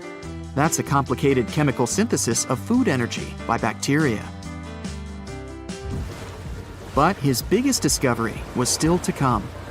Ballard claimed he'd never been a Titanic fanatic, but he eventually became obsessed with finding the ship after watching other explorers try and fail. As he said, Titanic was clearly the big Mount Everest at the time. Many others had tried, many that I thought would have succeeded, or should have succeeded, but didn't. Ballard began thinking about finding the ship as early as 1973, and 4 years later, he actually made an attempt. He used the deep-sea salvage vessel Sea Probe. which was a drill ship equipped with cameras and sonar. But he was forced to give up when the drilling pipe broke. It just wasn't his time. In the early 80s, a Texas oil man named Jack Grimm tried to find the wreck on 3 different occasions. Once, Grimm was actually right over the Titanic, but his equipment failed to detect it. That's what we call extreme bad luck. Ballard was just biding his time. He needed a plan and some help. The first issue was getting down to the bottom of the Atlantic. The furthest down he had ever traveled before was 20,000 feet, and this trip took him 3 hours, and that didn't include the way back up. Ballard knew he could use Alvin, already enhanced with a titanium hull to withstand the pressure of the ocean. But he also needed something that didn't require him to actually go down with it. An unpiloted remote-controlled submarine would be ideal. But first, he would have to create one. He reached out to the authorities, hoping they would provide funding for his project. And though officials had no interest in the Titanic, they were willing to help. But there was a catch. Ballard had to first focus on tracking down 2 submarines, the Thresher and the Scorpion, which had sunk to the bottom of the Atlantic Ocean in the 1960s. The authorities were hoping to study them to find out why they had sunk in the first place. They also wanted to know if they could be recovered or if it was safe to leave them on the ocean floor. Only when he had successfully completed this task would he be free to use any remaining time on his contract to find the Titanic. With no other options for funding, Ballard took the offer. He got to work. First, he created 2 new devices. Argo was an unpiloted deep-towed undersea video camera sled. It was designed to take photos and record videos from a series of cameras mounted on it. It could work at depths of up to 20,000 feet, and it could also explore nearly 98% of the ocean floor. Argo was supposed to be tethered to a boat. As the boat moved, Argo would be pulled behind, floating just above the ocean floor. The camera would then transmit images to the surface. The second device was a small robotic vehicle called Jason Jr. It was also controlled remotely, which allowed the crew inside a submarine, like Alvin, to get closer to and photograph underwater objects. Ballard was now ready. He knew he had to find those submarines quickly, and it didn't take him long. Much to his relief, the search was relatively simple, and he was able to fulfill his obligations with 12 days to spare. With almost 2 weeks to devote to finding the Titanic, he set out to explore the ocean. He focused the search close to Newfoundland, Canada, pulling Argo along the ocean floor and reviewing the images it collected. And after a few days of nothing, they eventually found riveted hull plates and a boiler. Could this be it? The next day, a ship's large bow was revealed. On September 1st, 1985, Ballard and his fellow crew members realized they had finally found the infamous ship. The discovery resulted in a mix of emotions. Ballard was excited to be the first to find the Titanic's final resting place, but he was also overwhelmed by the sense of grief for those who had suffered when the ship had gone down. Over the next 4 days, the crew explored the wreck. They found the crow's nest, from where the iceberg had first been spotted. Plus, there was finally evidence of how the massive ship had split in 2 before sinking, with both halves of the ship found.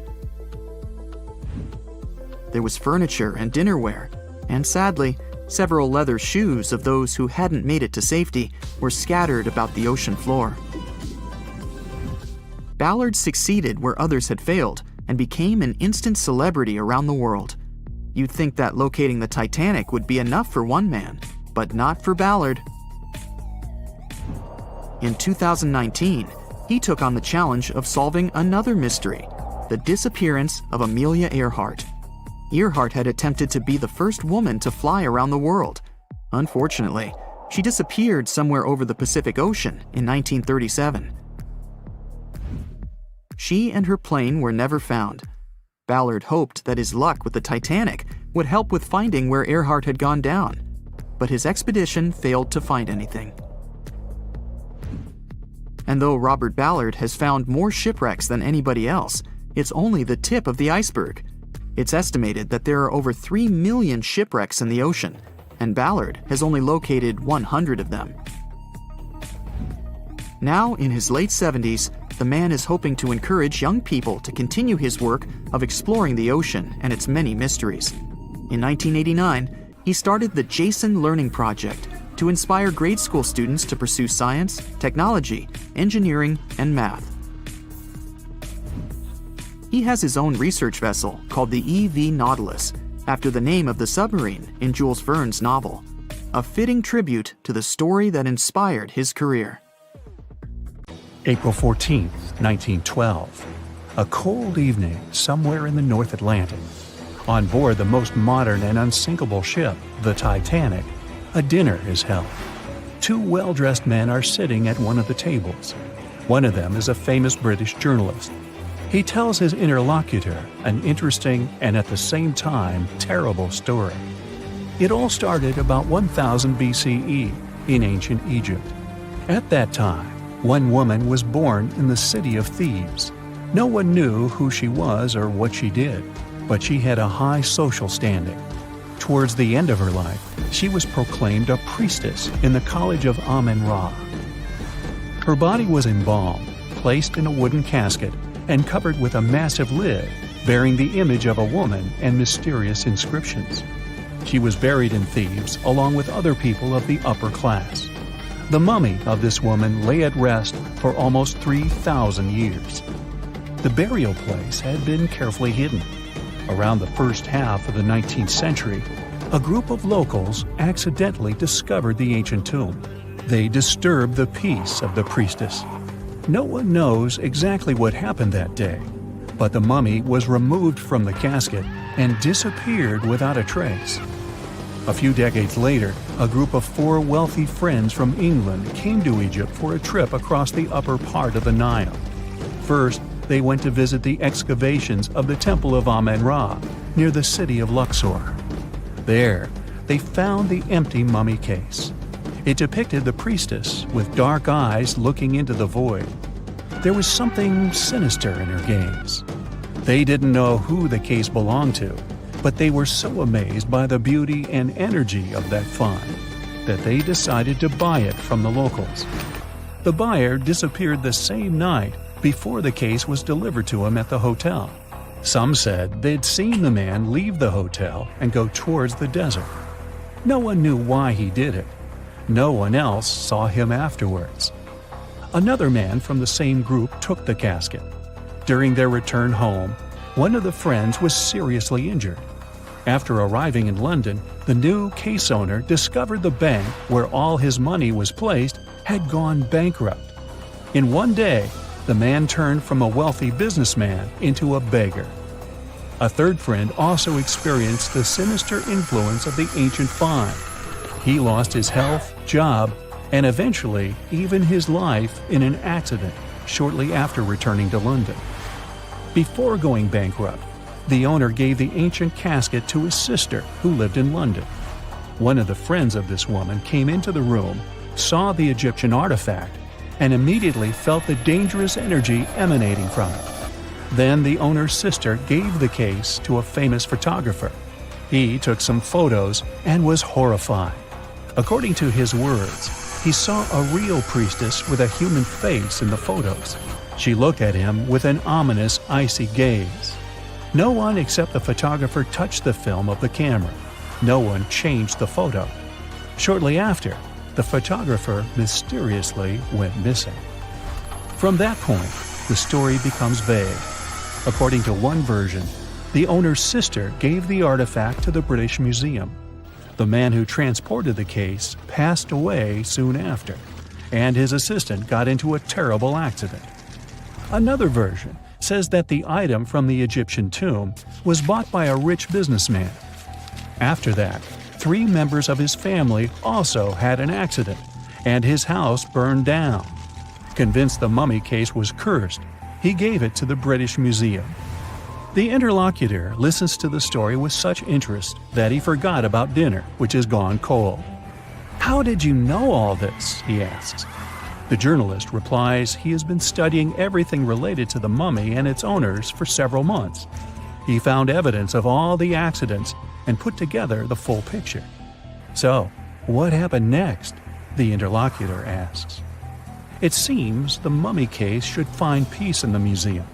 The priestess was surrounded by other kings and queens from different times.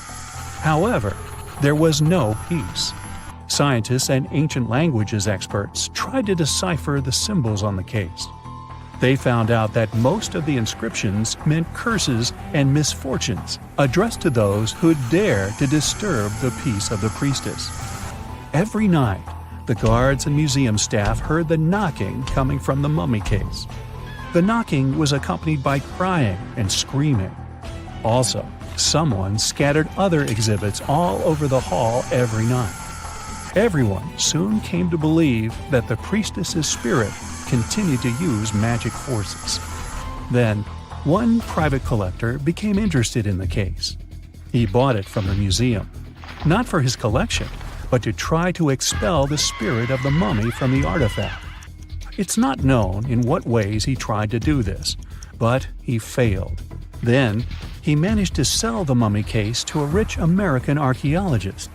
That guy decided to move the mummy to New York. And what? What happened next? The interlocutor asks with interest. "That's it. End of story," the journalist answers. "What do you mean? What happened to the mummy? Where is it now?" The journalist looks at the interlocutor with some excitement. "She's here. She's on the Titanic," he says. The interlocutor looks scared and confused. But the journalist confirms the sarcophagus is here. He doesn't doubt it because he saw it with his own eyes. After dinner, they go to their cabins. The journalist lies down but can't help thinking about the mummy. He tries to convince himself that everything he has found out about the priestess is a myth. There is no curse. The moment he finally falls asleep, he feels a slight push. A few minutes later, a crew member knocks on his cabin door. He informs that all passengers must go to the upper deck because something has happened to the ship. The journalist goes out into the fresh air and sees a huge crowd of people. There's no panic yet. Someone says that something has happened to the engine. Others say it's just a precaution. The journalist immediately understands everything. The ship is sinking. The priestess did it. In less than an hour, the Titanic completely went underwater. One legend says the priestess influenced the captain of the ship. The crew members didn't dare to put such a valuable cargo in the hold. Therefore, they placed the box with the artifact near the captain's bridge. On that fateful night, the captain decided to look at the casket with his own eyes. After that, his behavior became weird. They said the spirit clouded his mind. When the ship entered the territory filled with icebergs, he refused to slow down, despite the requests of the crew. The sarcophagus may still lie at the bottom of the Atlantic Ocean even now, with the priestess finally having found her peace. Okay, this story is nothing more than a legend. There's no record or evidence that the Titanic was carrying any kind of mummy or sarcophagus. The legend appeared a couple of years after the disaster. At that time, there were many theories about what happened to the Titanic. The ship sank because of secret agencies. ETs attacked the Titanic. The Titanic was sunk specifically to get money for the insurance company. Such crazy theories were very popular among audiences. One of these theories was developed by a well-known newspaper. Journalists published an article about the cursed mummy on board the Titanic. The rest picked up the legend and it became popular. One of the reasons why people believe in such things is hidden in human psychology. Any fake legend tells something secret, things that people don't or shouldn't know about. When a person reads this, they feel special because now they know a terrible secret. This sense of self-importance is the reason for the popularity of conspiracy theories. Well, it is also important to note that all these theories are really interesting. By the way, the mummy from this story actually exists. and it's in the British Museum. More precisely, there's only a wooden lid from the sarcophagus with the image of a woman. It's still unknown who it belonged to. The identity of the last owner is also unknown. It's only known the exhibit was transferred to the museum at the end of the 19th century. There, she was called the Unlucky Mummy. The museum staff reports that it doesn't bring any misfortunes. The screams and knocking from the lid are just a myth. You can come and see the exhibit yourself with your own eyes, if you dare, of course. Everyone knows the story of the Titanic, but not many people know that Titanic had two sister ships, and that on the night of its sinking, one of them was rushing to help but didn't make it in time. Bad luck seemed to follow the trio of ships, but each one of them had glorious moments that live in the minds of those who sailed in them. Keep on watching to discover a story of awe, ingenuity, and ill fate. And don't forget to click the subscribe button and turn notifications on to join us on the bright side of life. You know how the iceberg hit the Titanic, how the band played to the end, and how the whole tragedy unfolded, but before it happened, it would have seemed an impossibility for such a ship to meet the end it did. None of that could have been foreseen by White Star Line, the company who built the Titanic, who had high hopes for what the unsinkable ship and its sister ships, the Britannic and the Olympic, would accomplish. The Olympic was the first of the trio to make sail on June 11, 1911, heading towards New York. The sheer size of it would wow the crowds. The Olympic's maiden voyage went without incident, and a crowd of 8,000 people in New York got to explore its luxurious accommodations while it was docked there. There were high expectations for the massive ship, but just around 2 months later, the Olympic crashed with the HMS Hawke. The Hawke got the brunt of the damage, as the bow was left flat as a pancake. After the crash, the Olympic made its way slowly back to Belfast, where the Titanic was being constructed. On the dock, people could see the two enormous ships side by side, as parts of the Titanic were used to put the Olympic back in shape. A rare sight to behold. And on April 14, 1912, the Titanic hit an iceberg, and minutes later, the crew radioed nearby ships for help. That night, the Olympic was returning from New York when it received the distress signal. The ship turned around and rushed at full speed towards the Titanic, but they were so far away that they would have arrived next night. At some point during the early hours of April 15, 1912, the crew of the Olympic decided they wouldn't make it in time and stopped course. The survivors of the Titanic were eventually rescued by the Carpathia. Olympic was set up with lifeboats for all crew and passengers after the Titanic sank. It went from having 20 lifeboats to 64. Changes were also made to the watertight bulkheads, and an extra hull to construct a type of double hull was installed. It was determined that a double hull would have kept the Titanic from sinking. For several years, Olympic was used in the war effort against Germany. Throughout the years, Olympic carried over 200,000 passengers, which included thousands of Americans fleeing from Europe and troops battling during World War I. One of the most significant moments for this ship was when it struck a German submarine and sank it. It was discovered that the submarine was preparing to fire a torpedo on the Olympic before Olympic rammed it. The Olympic ended up sailing the seas for 3 decades, which earned her the nickname of the Old Reliable, despite some previous accidents. It went on to help the survivors on the HMS Audacious when it was sinking, and do what it couldn't for its sister, Titanic. Eventually, bad luck caught up with the Olympic. The ship crashed with the Nantucket Lightship, and the crash signaled the beginning of the end. Beaten up, and after years of service, the Olympic was demolished and scrapped for parts. The Old Reliable saw many years of service and thousands of passengers, but the Britannic's journey was shorter-lived. When the Titanic sank, White Star Line was faced with a problem since they already had another enormous ship in the works. White Star Line began construction on the HMHS Britannic on November 30th, 1911, around 4 months before the Titanic sank. Although the Britannic was the youngest of the trio of ships, having been constructed last, it was also the biggest. They intended to name it Gigantic, but after the Titanic's disaster, they changed the name to Britannic, since they considered it to be a lucky name. With the Titanic sinking, the White Star Line underwent rigorous investigation, and many changes were made to the Britannic's design. The Britannic looked very similar to the Titanic, and it had what was at the time the largest marine turbine in the world, able to reach faster speeds than the Olympic. With Titanic's fate fresh in their minds, everything possible was done to ensure the safety of this newer ship. The Britannic was eventually launched on February 26, 1914, almost 2 years after Titanic met its end.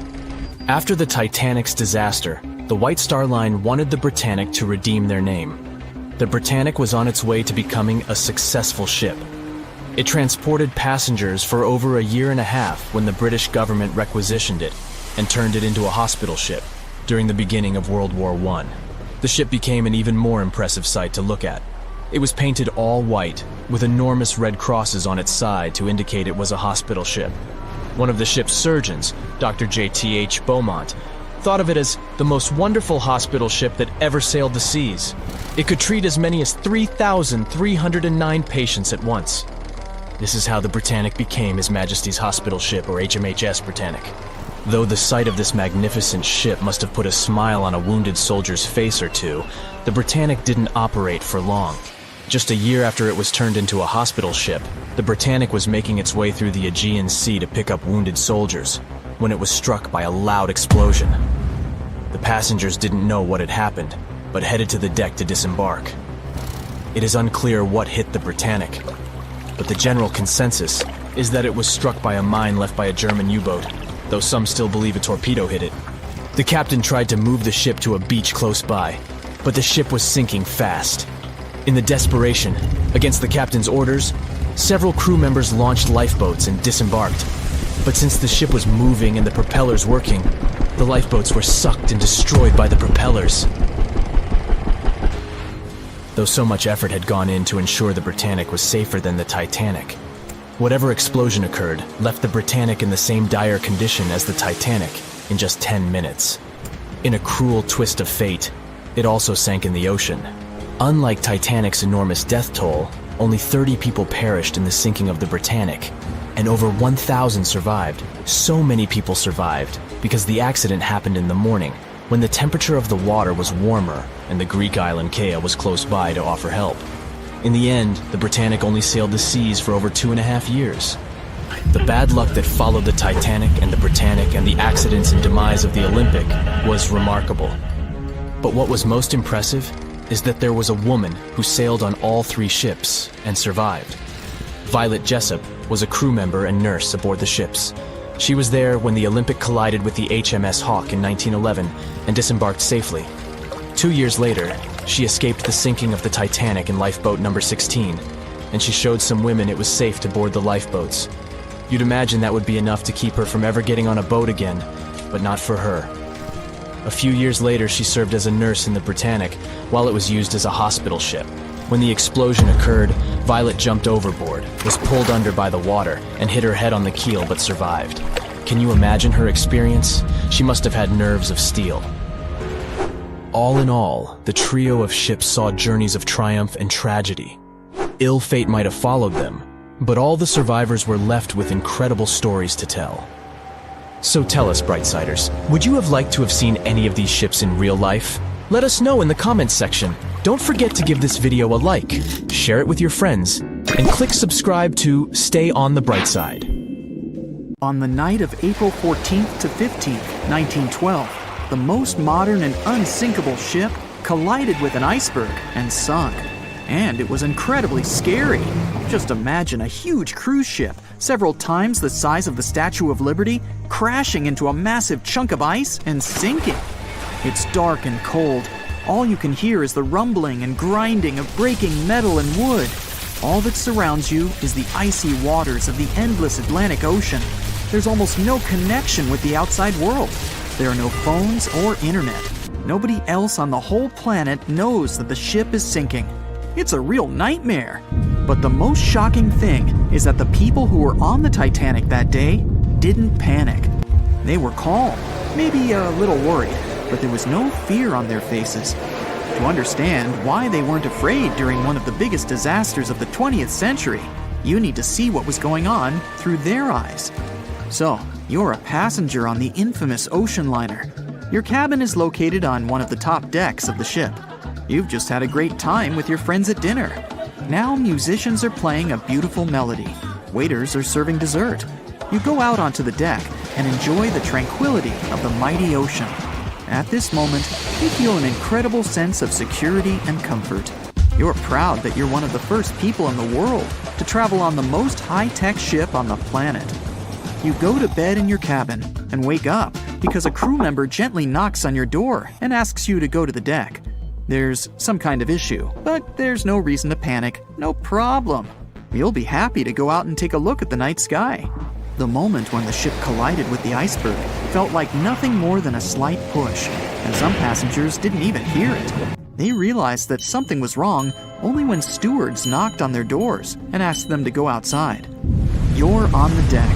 There are already a lot of people here. Everyone is more or less calm. Passengers are talking about what might have happened. Listening to the conversations around you, you figure out that the ship is supposedly sinking. The idea seems like nonsense to you, but even if it is true, all passengers will be evacuated in lifeboats anyway. At that time, people didn't know there were half as many rescue boats as needed. Passengers were sure that everyone would be saved. Evacuation begins. Women and children go first. No one panics or tries to get into a boat before it's their turn. All men behave gentlemanly and help crew members to evacuate women. One passenger wants to get into the boat with his wife, but it's not because he's afraid to stay on the Titanic. He's just worried. It seems to him that it's less safe in the boat than on the giant liner.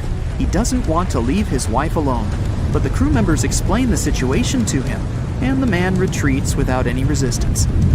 They begin to launch flares into the air. No one pays any attention to this.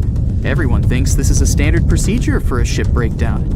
If there had been many experienced travelers on board, they would have understood the flares were fired because the ship was in distress. Perhaps then, people would have started panicking, but most of the passengers simply didn't notice it. The boats are lowered one by one. People are watching the evacuation, patiently waiting for their turn. There's no pushing or crowding. Nobody is screaming. The actions of the crew help the passengers to remain calm. They deliberately downplay the severity of the situation to prevent panic. Someone says the boats are launched simply as a precaution. Also, the crew members claim that a rescue ship is heading for the Titanic and is just a few miles away. Some passengers say they see the lights of another ship. The people who are already sitting in the boats want to stay closer to the Titanic, since this way they'll feel safer. Many passengers simply don't want to believe that something serious is happening. Even when they're told the ship is sinking, they refuse to admit it. How is it possible that the unsinkable ship can sink? But this is how the human mind works. In extreme situations, it refuses to believe that something bad is going to happen now. You don't even want to think about it. One of the passengers says that it seems to her that the danger is exaggerated. She claims that all people will return to the Titanic at any moment. Some passengers are afraid, and still, they don't want to leave the ship. Warm cabins and the safest ship in the world are here. The alternative is the ice-cold ocean and small, unstable rescue boats. Someone refuses to leave the ship because they can't find their baggage. Some passengers carry all their belongings with them. They don't want to leave them on the sinking ship. There are many immigrants on board, and some of them don't even understand English. The crew members can't explain to them what's happening. These passengers misunderstand stewards' instructions during the evacuation. They can't figure out the inscriptions on the evacuation signs. Many passengers are sure there's been some kind of breakdown in the engine compartment. The problem will be solved soon, and the Titanic will continue its journey. People only start to realize that the ship is going down when it begins tilting forward, and its rear part starts rising above the water. That's when those around you start panicking. Some jump into the water, others climb into the lifeboats without waiting in line. But in general, there's no chaos and hysteria. And this is despite the fact that there are about 1,500 people on the ship. Scientists claim that some of them never even left their cabins. Those people refused to leave their stuff behind and didn't believe that something serious had happened. During the evacuation, the orchestra is playing. This helps people to keep their cool. They hear music, and it seems to them that everything will be fine. The music keeps playing on the Titanic almost until the very end. At about 2:05 a.m., the crew lowers the last boat with passengers. 15 minutes later, the ship goes underwater. Even after the tragedy, the surviving passengers can't really understand what's happened to them. They remember boarding the boats and moving away from the huge vessel, and they won't forget seeing it go under the water. But even after a while, they still can't realize what a terrible catastrophe they've just experienced. Sometime later, people began to write books about those fateful events. They made documentaries and feature films. The news about the Titanic was in every newspaper. It spread all over the world. In any description of that day, the tragedy looks like a terrible disaster. But those who were there admit they didn't feel all-consuming dread. They just couldn't believe what was happening that day. The tragedy of the Titanic might seem more terrible for people who heard about it than for people who experienced it. Many people around the world refused to go on board large ocean liners after the catastrophe. They were afraid of what could happen to them. At the same time, a lot of passengers who survived on the Titanic continued to travel by other ships.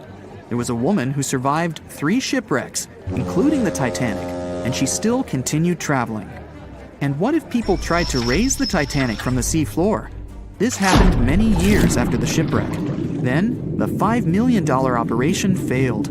Nylon slings were attached to a large part of the sunken ship. The other ends of the slings were connected to diesel engines. For the entire operation, a mini-submarine was used. A piece of the Titanic, weighing 21 tons, was being pulled up when one of the slings tore. And then, one by one, the other cables began to snap too. The huge piece of the ship fell back to the seafloor. By that time, the participants of the rescue operation had run out of food supplies. And since the nearest shore was quite far away, they decided not to give it another try. "I'll never let go, Jack. I'll never let go," said Rose. Then she did let go, and the whole movie theater burst into tears. It happened when Titanic came out in 1997. Alright, who am I kidding? It's really hard not to cry when you watch this scene for the 10th, 20th, and 50th time almost 30 years later. But did this great love story happen in real life? Or did James Cameron just invent it for some good drama? As much as I don't want to disappoint you, Jack and Rose never fell in love on board the real Titanic. There was a real Jay Dawson on the luxurious ocean liner, but he was a crew member, and his full name was Joseph. The real-life inspiration for Rose was the American artist Beatrice Wood. James Cameron came across her biography while he was working on the first draft of the script and decided to bring her love for art and family background into the story. It doesn't mean that the movie is completely off when it comes to historical accuracy, though. The unsinkable ship that sank departed from Southampton, England to New York and was 400 miles south of Newfoundland on April 14th when crew members noticed the iceberg. The contact with it lasted 37 seconds, precisely as long as the corresponding scene in the movie. Remember this guy, Thomas Andrews, who was wandering around with a small notebook and pencil? He was the real ship designer. Andrews was quite talented at what he did and had worked on many successful projects before the Titanic. He would normally travel on the ships he designed during the maiden voyage to make sure everything was going smoothly. He boarded the Titanic as one of the first-class passengers and was taking notes all the time. After the unfortunate rendezvous with an iceberg, Andrews was seen inspecting the flooded parts of the ship with Captain Smith. According to his sad forecast, the Titanic would have gone down in about 2 hours. One of the stewards claimed that he had seen Thomas Andrews moments before the sinking. He chose not to leave the Titanic and didn't put on his life belt. No one had seen him ever since. Another memorable moment from the movie is a boy playing on one of the decks with his spinning top. This was an accurate recreation of a real photo that was taken on board the Titanic on April 11th, 1912. The passengers in the photo are first-class passengers Frederick Spedden and his 6-year-old son Douglas. The family was going back home to America after traveling around Algeria. When the evacuation of passengers began, Spedden's nurse told him they were going to see the stars. They say he had successfully slept through the entire drama and woke up safe and sound in a lifeboat the following morning. His father had also survived the sinking. Sadly, an automobile accident took the life of Douglas just 3 years later. One of Titanic's most charismatic ladies, both on the screen and in real life, got her nickname Unsinkable Molly Brown for a good reason. Several witnesses remembered she was, indeed, trying to persuade others in her lifeboat to go back and save more lives, just like in that heartbreaking scene from the movie. When Carpathia came to the rescue of the surviving Titanic passengers, Margaret Brown was helping lower-class survivors and involved her fellow first-class passengers in the process. Once they all got on solid ground, Brown organized a survivors committee. She awarded the captain of the Carpathia for rescuing so many people and was really upset she hadn't been allowed to testify at the Titanic hearings because she was a woman. You won't see any fumes above the fourth pipe of the ship in the movie. It's not a technical mistake. The Titanic, indeed, had it only for more impressive looks and didn't really need that pipe. Back in 1911, the year before our hero's departure, large ships would mostly sail with 4 chimneys. They needed those to draw heat and fumes from their massive boilers. The Titanic was a real engineering gem that only needed 3 chimneys to function. So the 4th was added for balance. They thought the public would have been disappointed to only see 3 pipes on the greatest ship of all time. The movie had an impressive budget, $200 million, but even that wasn't enough to cover all the possible costs. Cameron knew they had to save some money, so they built the replica of the liner only on the starboard, which means the right side. They chose this side to make things look more realistic. The wind at the filming location was moving mostly from north to south, so with the fumes going out, it looked like the liner was actually moving through the ocean. But if you remember one of the first scenes with the Titanic departing from Southampton and people waving, you'll understand why the crew had a problem with it. The real ship was docked at the port, or left side, there. They found a brilliant solution and just flipped the scene horizontally to make it look real. The letters and buttons on costumes were reversed, and actors walked in the opposite direction for everything to be changed in post-production. One of the scenes I can't watch without tears is the elderly couple holding on to each other as they go down with the Titanic. The couple who inspired this heartbreaking episode were real people, some of the richest passengers of the not-so-unsinkable ship. They were Isidore and Ida Strauss, and they owned Macy's. When news of the disaster spread, they put on life jackets and ran to the decks along with others. Ida stepped onto the lifeboat, but Isidore refused to do so before all the ladies and little ones were there. Ida didn't want to leave her husband. She climbed out of the lifeboat and handed her mink coat to her maid, saying she would no longer need it. Isidore wrapped his arms around Ida, and they remained on the bridge of the ship until a huge wave swept them both into the sea. So the bed scene wasn't that accurate, and James Cameron later admitted he had taken some license as a director. You know this guy who was drinking from a flask next to the main characters as the ship was going down? His name was Charles Jugan from England, and he was in charge of 10 bakers, 2 confectioners, and a Vienna baker aboard. He was expecting to earn a real lump sum, and would have been one of the best-paid crew members if everything had gone well. The night the iceberg hit, Joe Hin was off duty, taking a rest in his bunk. He immediately woke up and sent his bakers to deliver bread to lifeboats. He then returned to his room for a drink. Once he came back on the deck, he helped others get in his assigned lifeboat. There was no more room for Charles inside, so he ended up on the outside of the rails of the ship. Finally, when the Titanic submerged, he just swam away, and as the sun rose again, he found one of the lifeboats and was rescued by Carpathia. The contents of the flask must have helped him survive. The well-dressed man who decided to stay on the Titanic forever was American businessman Benjamin Guggenheim. That last name probably sounds familiar, and yes, he was from that famous family. Guggenheim was traveling with his valet, his significant other, a singer from France called Leontine, her maid, and their chauffeur. They all boarded the Titanic in France during one of the short stops it made after leaving Southampton. When disaster struck, Benjamin was helping the ladies get in their lifeboat. He reportedly said they were only saying goodbye till the next day. He was sure the ship would be quickly repaired. After helping many women and youngsters get in the boats, Guggenheim chose not to fight over the remaining seats. He and his valet returned from the decks to their first-class suite and put on their finest suits to go down like gentlemen. The year was 1854, and the SS Arctic, the fastest passenger liner of its time, set out to cross the Atlantic. As it sailed through the misty veil, it slowly disappeared into the unknown. The Collins Line, an American shipping company, was started in 1818 and only began seriously trading in the transatlantic by 1835. Its steamships crossed the Atlantic from Liverpool to New York within just 10 days. Doesn't sound like a great speed today, I know, but back then, the same thing took other ships several weeks. Light on the water with their wooden hulls, powering through with a strong steam engine. Those steamships were the favorite choice for many high-profile people.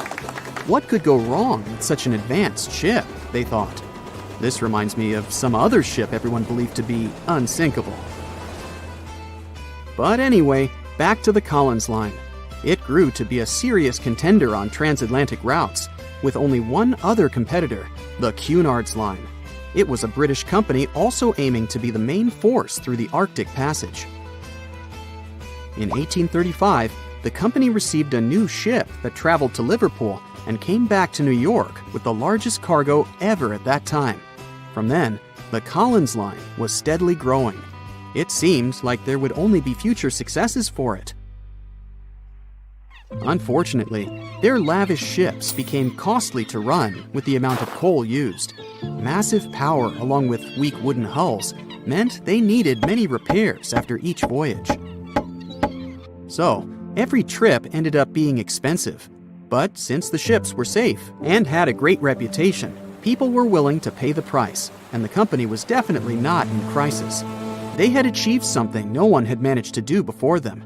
Like I told you, their ships crossed the Atlantic in a whopping 10 days, and Edward Collins, the owner, was very determined to maintain the pace. Their 5 ships easily outran the Cunard's Line of only 3. With this great praise, it provided more attention. Though the Cunard's ships were slower with their iron hulls, they believed there was still profit, regardless of how slowly they sailed. Among Collins' ships, the Arctic, the third of them to be launched, was the largest, reaching 284 feet long, with 2 side-lever steam engines, each with 1,000 horsepower. The paddle wheels made 16 revolutions a minute when at full speed. At the time of its launch, the press called it the most stupendous vessel ever constructed in the United States. But glamour and fame couldn't avoid what would come next.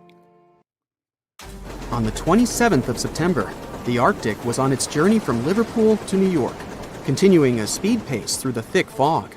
It's possible that by that moment, after 4 years of record-breaking trips, the crew became overconfident with their sailing and the ship.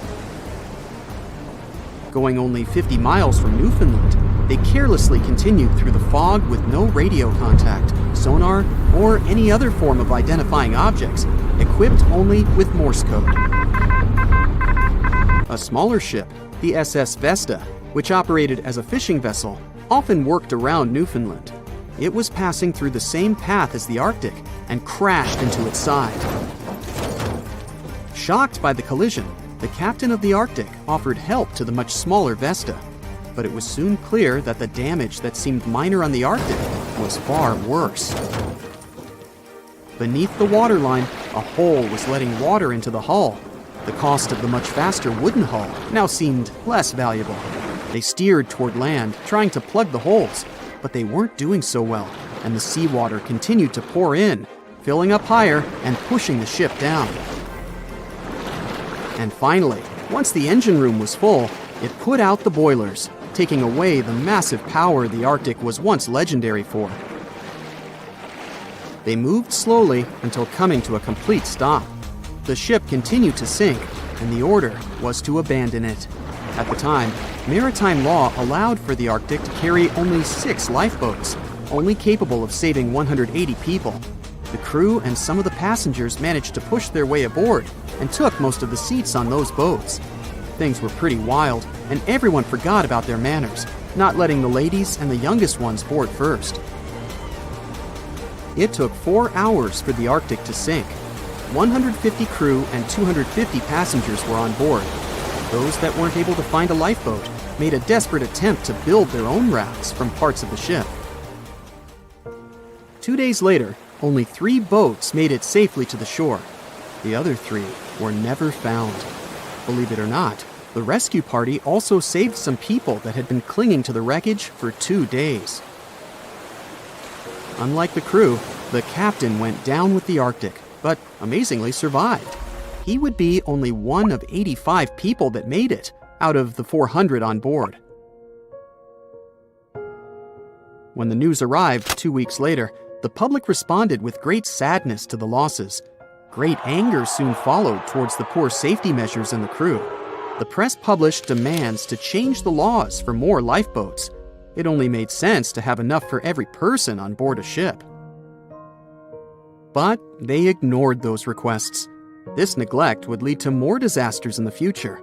Enough lifeboats would only come into maritime law some 60 years later, after the disaster of the Titanic. Edward Cullen's wife and 2 children were also aboard the ship and didn't return. He was heartbroken, but didn't stop running his business. The Collins Line still had a reputation to uphold, the biggest, fastest, and most luxurious on the Atlantic. Edward Collins would now build an even better ship than any other. It was named the Adriatic, and it was the largest ship in the world, 354 feet long. With 2 alternating steam engines that had never been built of this size.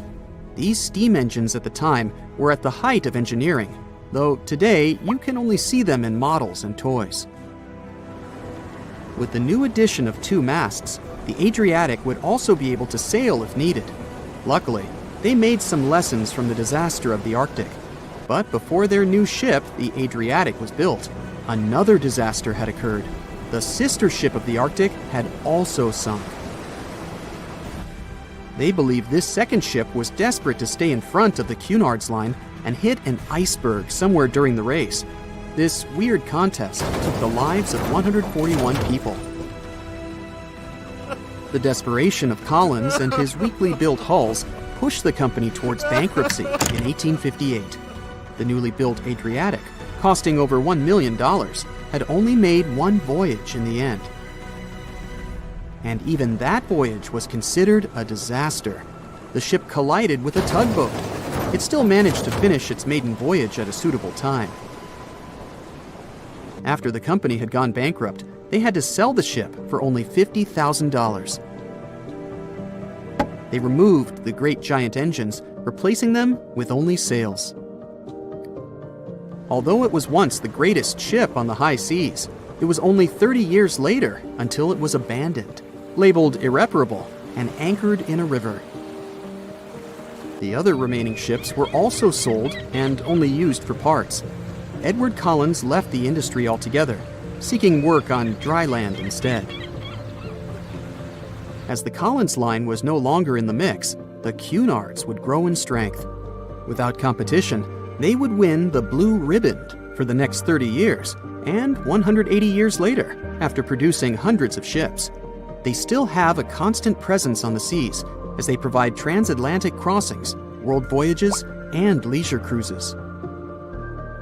To this day, the Cunard Line is the only one to run ships between Europe and America, and it's great proof that it's not always the fastest that's the best.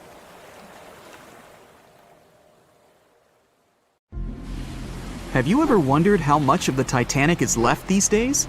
Now, if you haven't been living under a rock, you probably know that it's been over 100 years since the world's most famous ship turned into a wreck. The RMS Titanic, the world's largest sea liner from the beginning of the 1900s, sank during its maiden voyage, just a few days after leaving port. The ship struck an iceberg on April 14, 1912, taking down over 1,500 passengers of more than 2,200 who were on board the liner at that time. As shocking as this may sound, the Titanic took over 3 years to be built and only 3 hours to sink. And if it were today, the ship would have cost over $210 million to be made. It was last seen on the surface of the Atlantic at 2:20 a.m., and for many decades, that was the last time people saw it. It wasn't until 1985 that the whereabouts of the ship were discovered by oceanographer Robert Ballard, and some parts of the Titanic became visible once again. One of the first discoveries made by Ballard's expedition was that the ship was indeed torn in half before sinking. The early exploratory missions to the part of the ocean floor where the Titanic now lies could only see the hull and the deck of the ship. According to Ballard, the main purpose of these missions was to understand how to preserve the ruins from deteriorating.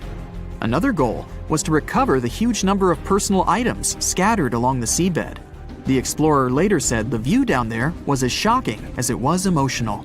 In the field of debris around the wreck, the oceanographer discovered plenty of small objects and personal belongings, many of which he brought back to the surface.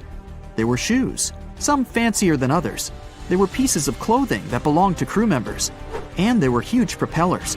If on the surface they gleamed and shined, on the ocean floor they were embedded and devoured by sand. Ballard pointed out that the area where kitchenware was scattered measured more than a mile in length. There were enough plates, pots, and pans to fill up an entire industrial kitchen. For the first time ever, 3D animation footage reveals exciting images. The simulations show the Titanic's evolution from when she first set sail in 1912 until the state of her ruins today. But simulations weren't enough for deep-sea explorer James Cameron, who envisioned traveling to the heart of the wreck for the first time ever in the history of the ship. Yep, the same James Cameron who happens to be the director of a very famous movie about the ship. He has now dived 33 times to visit the wreck of the Titanic. Here's some fun trivia for you. The director says that his true passion has always been the ocean, and that ever since he was a kid, he wanted to study the sea. Directing, let's say, just happened to be his day job. And when the possibility of directing Titanic appeared, he said yes, just so that he could go and check out the ruins of the ship in real life. Now back to the wreck. According to James Cameron, it wasn't enough for researchers to access only the exterior of the ship. They needed to go inside, analyze and photograph what was left of the pompous interiors of the world's once biggest sea liner. Cameron piloted an innovative robot vehicle equipped with cameras. It helped the man to reveal spaces in the Titanic that no one had ever seen before since the ship touched the bottom. Turkish baths, for instance, still had their tiled walls standing up almost in all their entirety. These baths were exclusively for first-class passengers. They were located right next to the swimming bath and the third-class dining room, and were designed in the Moorish style. People resting there could get heating blankets and ask waiters to bring them anything they needed. If the pictures from before the disaster were astonishing, they carry a different kind of wow factor now, when everything you see in them is hidden underneath the surface of the water. Another shocking discovery was the ship's mast. If we look at the Titanic in its pre-sinking glory, the mast calls much of one's attention. Located on the bow of the huge ship, the mast held together the transmission cables for the Marconi system, a system of wireless telegraphy. That's also where the British merchant flag the Titanic flew was located. The mast stood at the height of a bit more than 100 feet and was equipped with a crow's nest. Nowadays, the mast is unrecognizable. Attacked by corrosion, it collapsed. The crow's nest broke apart too. Now we can see why the modern-day Titanic is a real treasure for deep-sea explorers. But as the wreck of the ship lies at an approximate depth of 12,500 feet, sunlight is non-existent there. So, piloted missions depend on high-end technological equipment to survey the area. Why do you think the Titanic went missing from the public eye for over 70 years? Well, because at that time, technology wasn't advanced enough for people to go down there, as well as bring back good footage of the wreck. Filmmakers were the ones who drove this technology to its advance by trying to film underwater. They began by building boxes to put their cameras inside. And now, deep-sea photography is highly advanced and allows us to marvel at the awesomeness of underwater life. Of course, taking pictures under the sea is no easy feat. For one thing, to withstand that crazy underwater pressure, submarines need to be really strong and have thick walls, no thinner than 11 inches. Plus, explorers need to understand how to film and photograph when there's almost no light around. There was another thing that made documenting the Titanic even more difficult. When the wreck of the ship was rediscovered by scientists, it was covered with red-colored rusty bacteria that made it even harder to take good pictures. As it happens, the color red does not reflect well underwater, which is unfortunate for photographers. For this reason, human-operated vehicles that go down to tour the ruins are equipped with powerful lighting devices. When you see some parts of the ship from afar, they look as if reddish-brown wax has been dripping all over the Titanic's ruins. But in reality, these icicle-shaped structures are colonies of microorganisms. When the ship sank, it brought down with it an enormous amount of bacteria that hadn't existed at the bottom of the ocean before. But now, these bacteria, together with the extreme conditions at the bottom of the ocean, have turned into a disastrous combination for the ruins of the ship.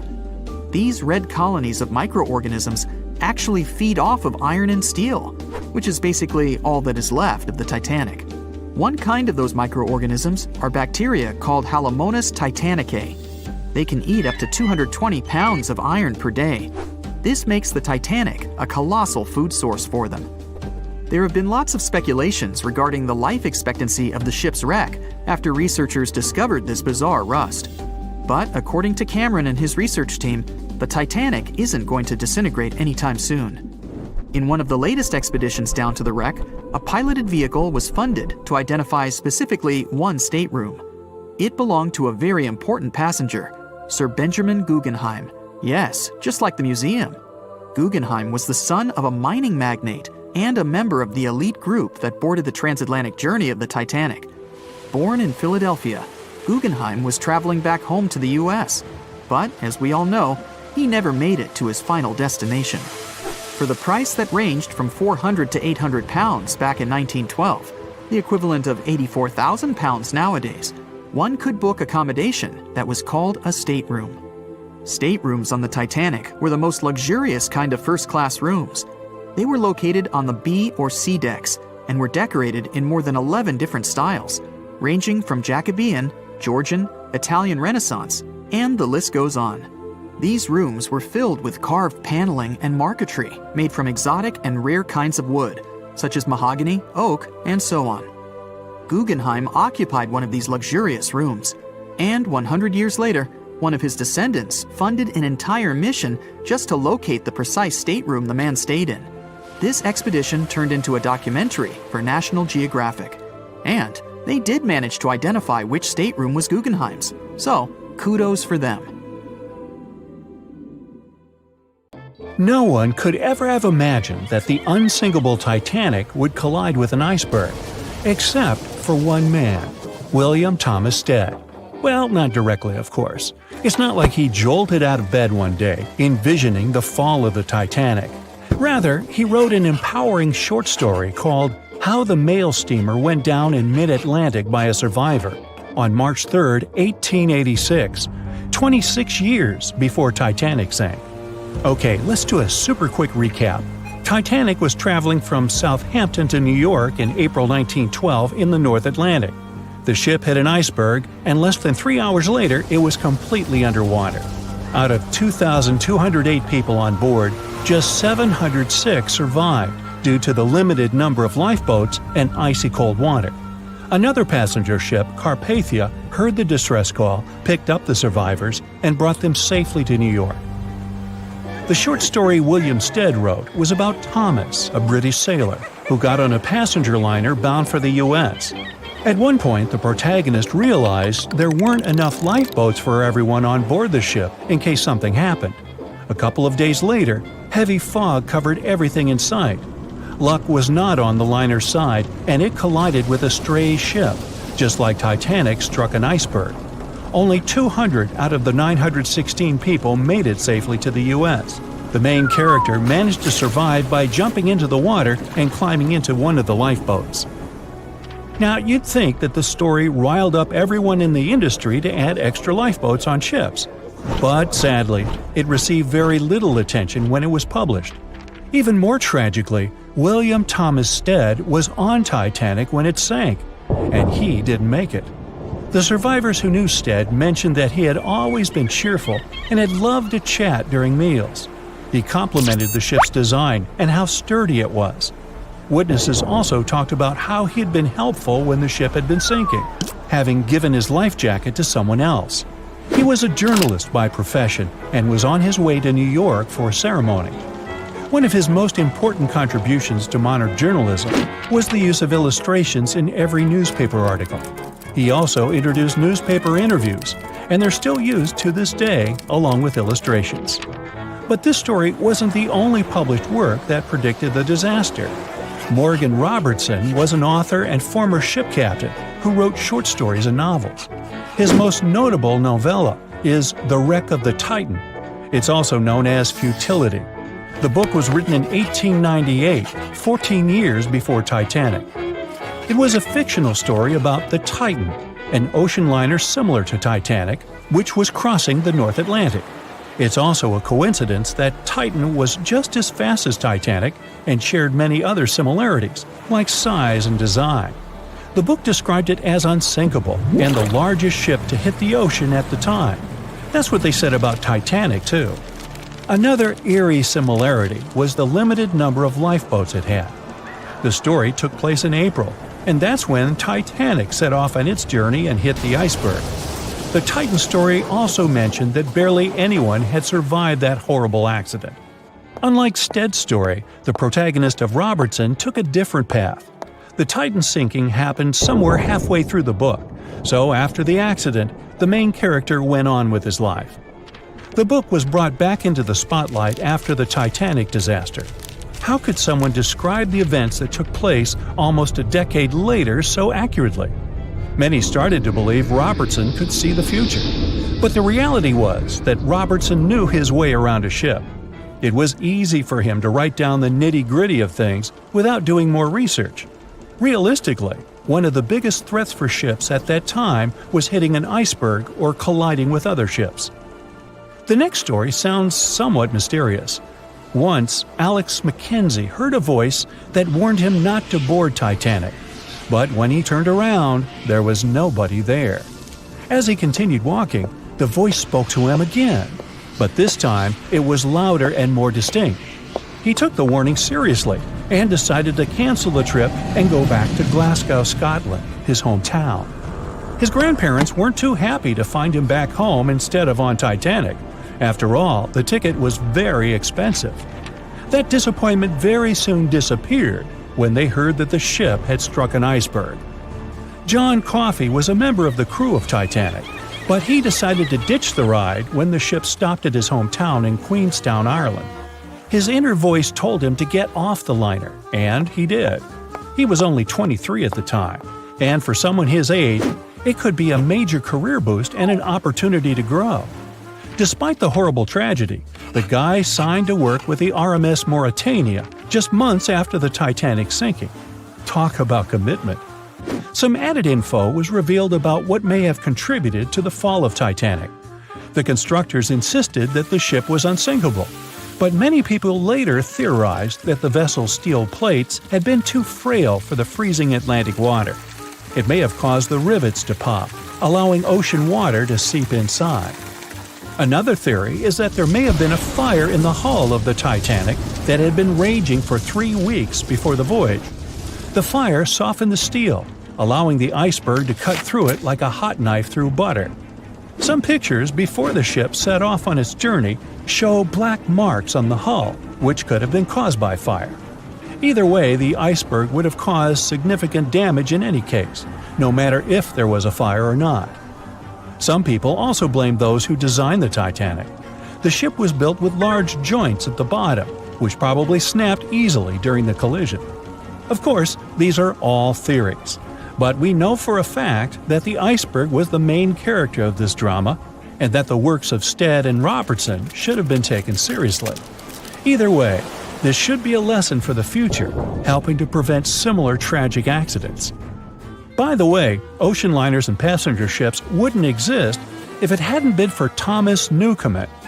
In 1712, he invented a steam engine that was so strong it could produce enough energy to power a ship. And a century later, in 1819, the first steamship traveled across the Atlantic Ocean to Liverpool, UK. It only took the vessel 29 days to cross the ocean. The passenger ship industry boomed in the early 1900s when it became easier for people to move to America or go on holidays. As decades rolled by, the use of aircraft stole the spotlight from passenger ships since planes were faster and more efficient. Nowadays, it's quite rare for a passenger ship to collide with anything in open water. Modern technologies can detect anything that can pose a threat and even predict stormy weather. Cruise ships these days are giants compared to the vessels of Titanic's era. Modern ships can carry almost twice the number of passengers and have amenities folks back then could only dream of. Most cruise ships these days have several restaurants to choose from, multiple swimming pools, and game rooms to catch a break. If you're in the mood for some fun, you can watch live performances. Don't forget about the helicopter pad, because why not? Don't worry if you start feeling unwell. The in-house doctors are always there to help any passenger in need. And these ships are only going to get bigger. Putting Titanic and a modern cruise ship side by side is like comparing a Corgi to a Doberman. Back then, Titanic was the biggest and most cutting-edge vessel anyone could dream of.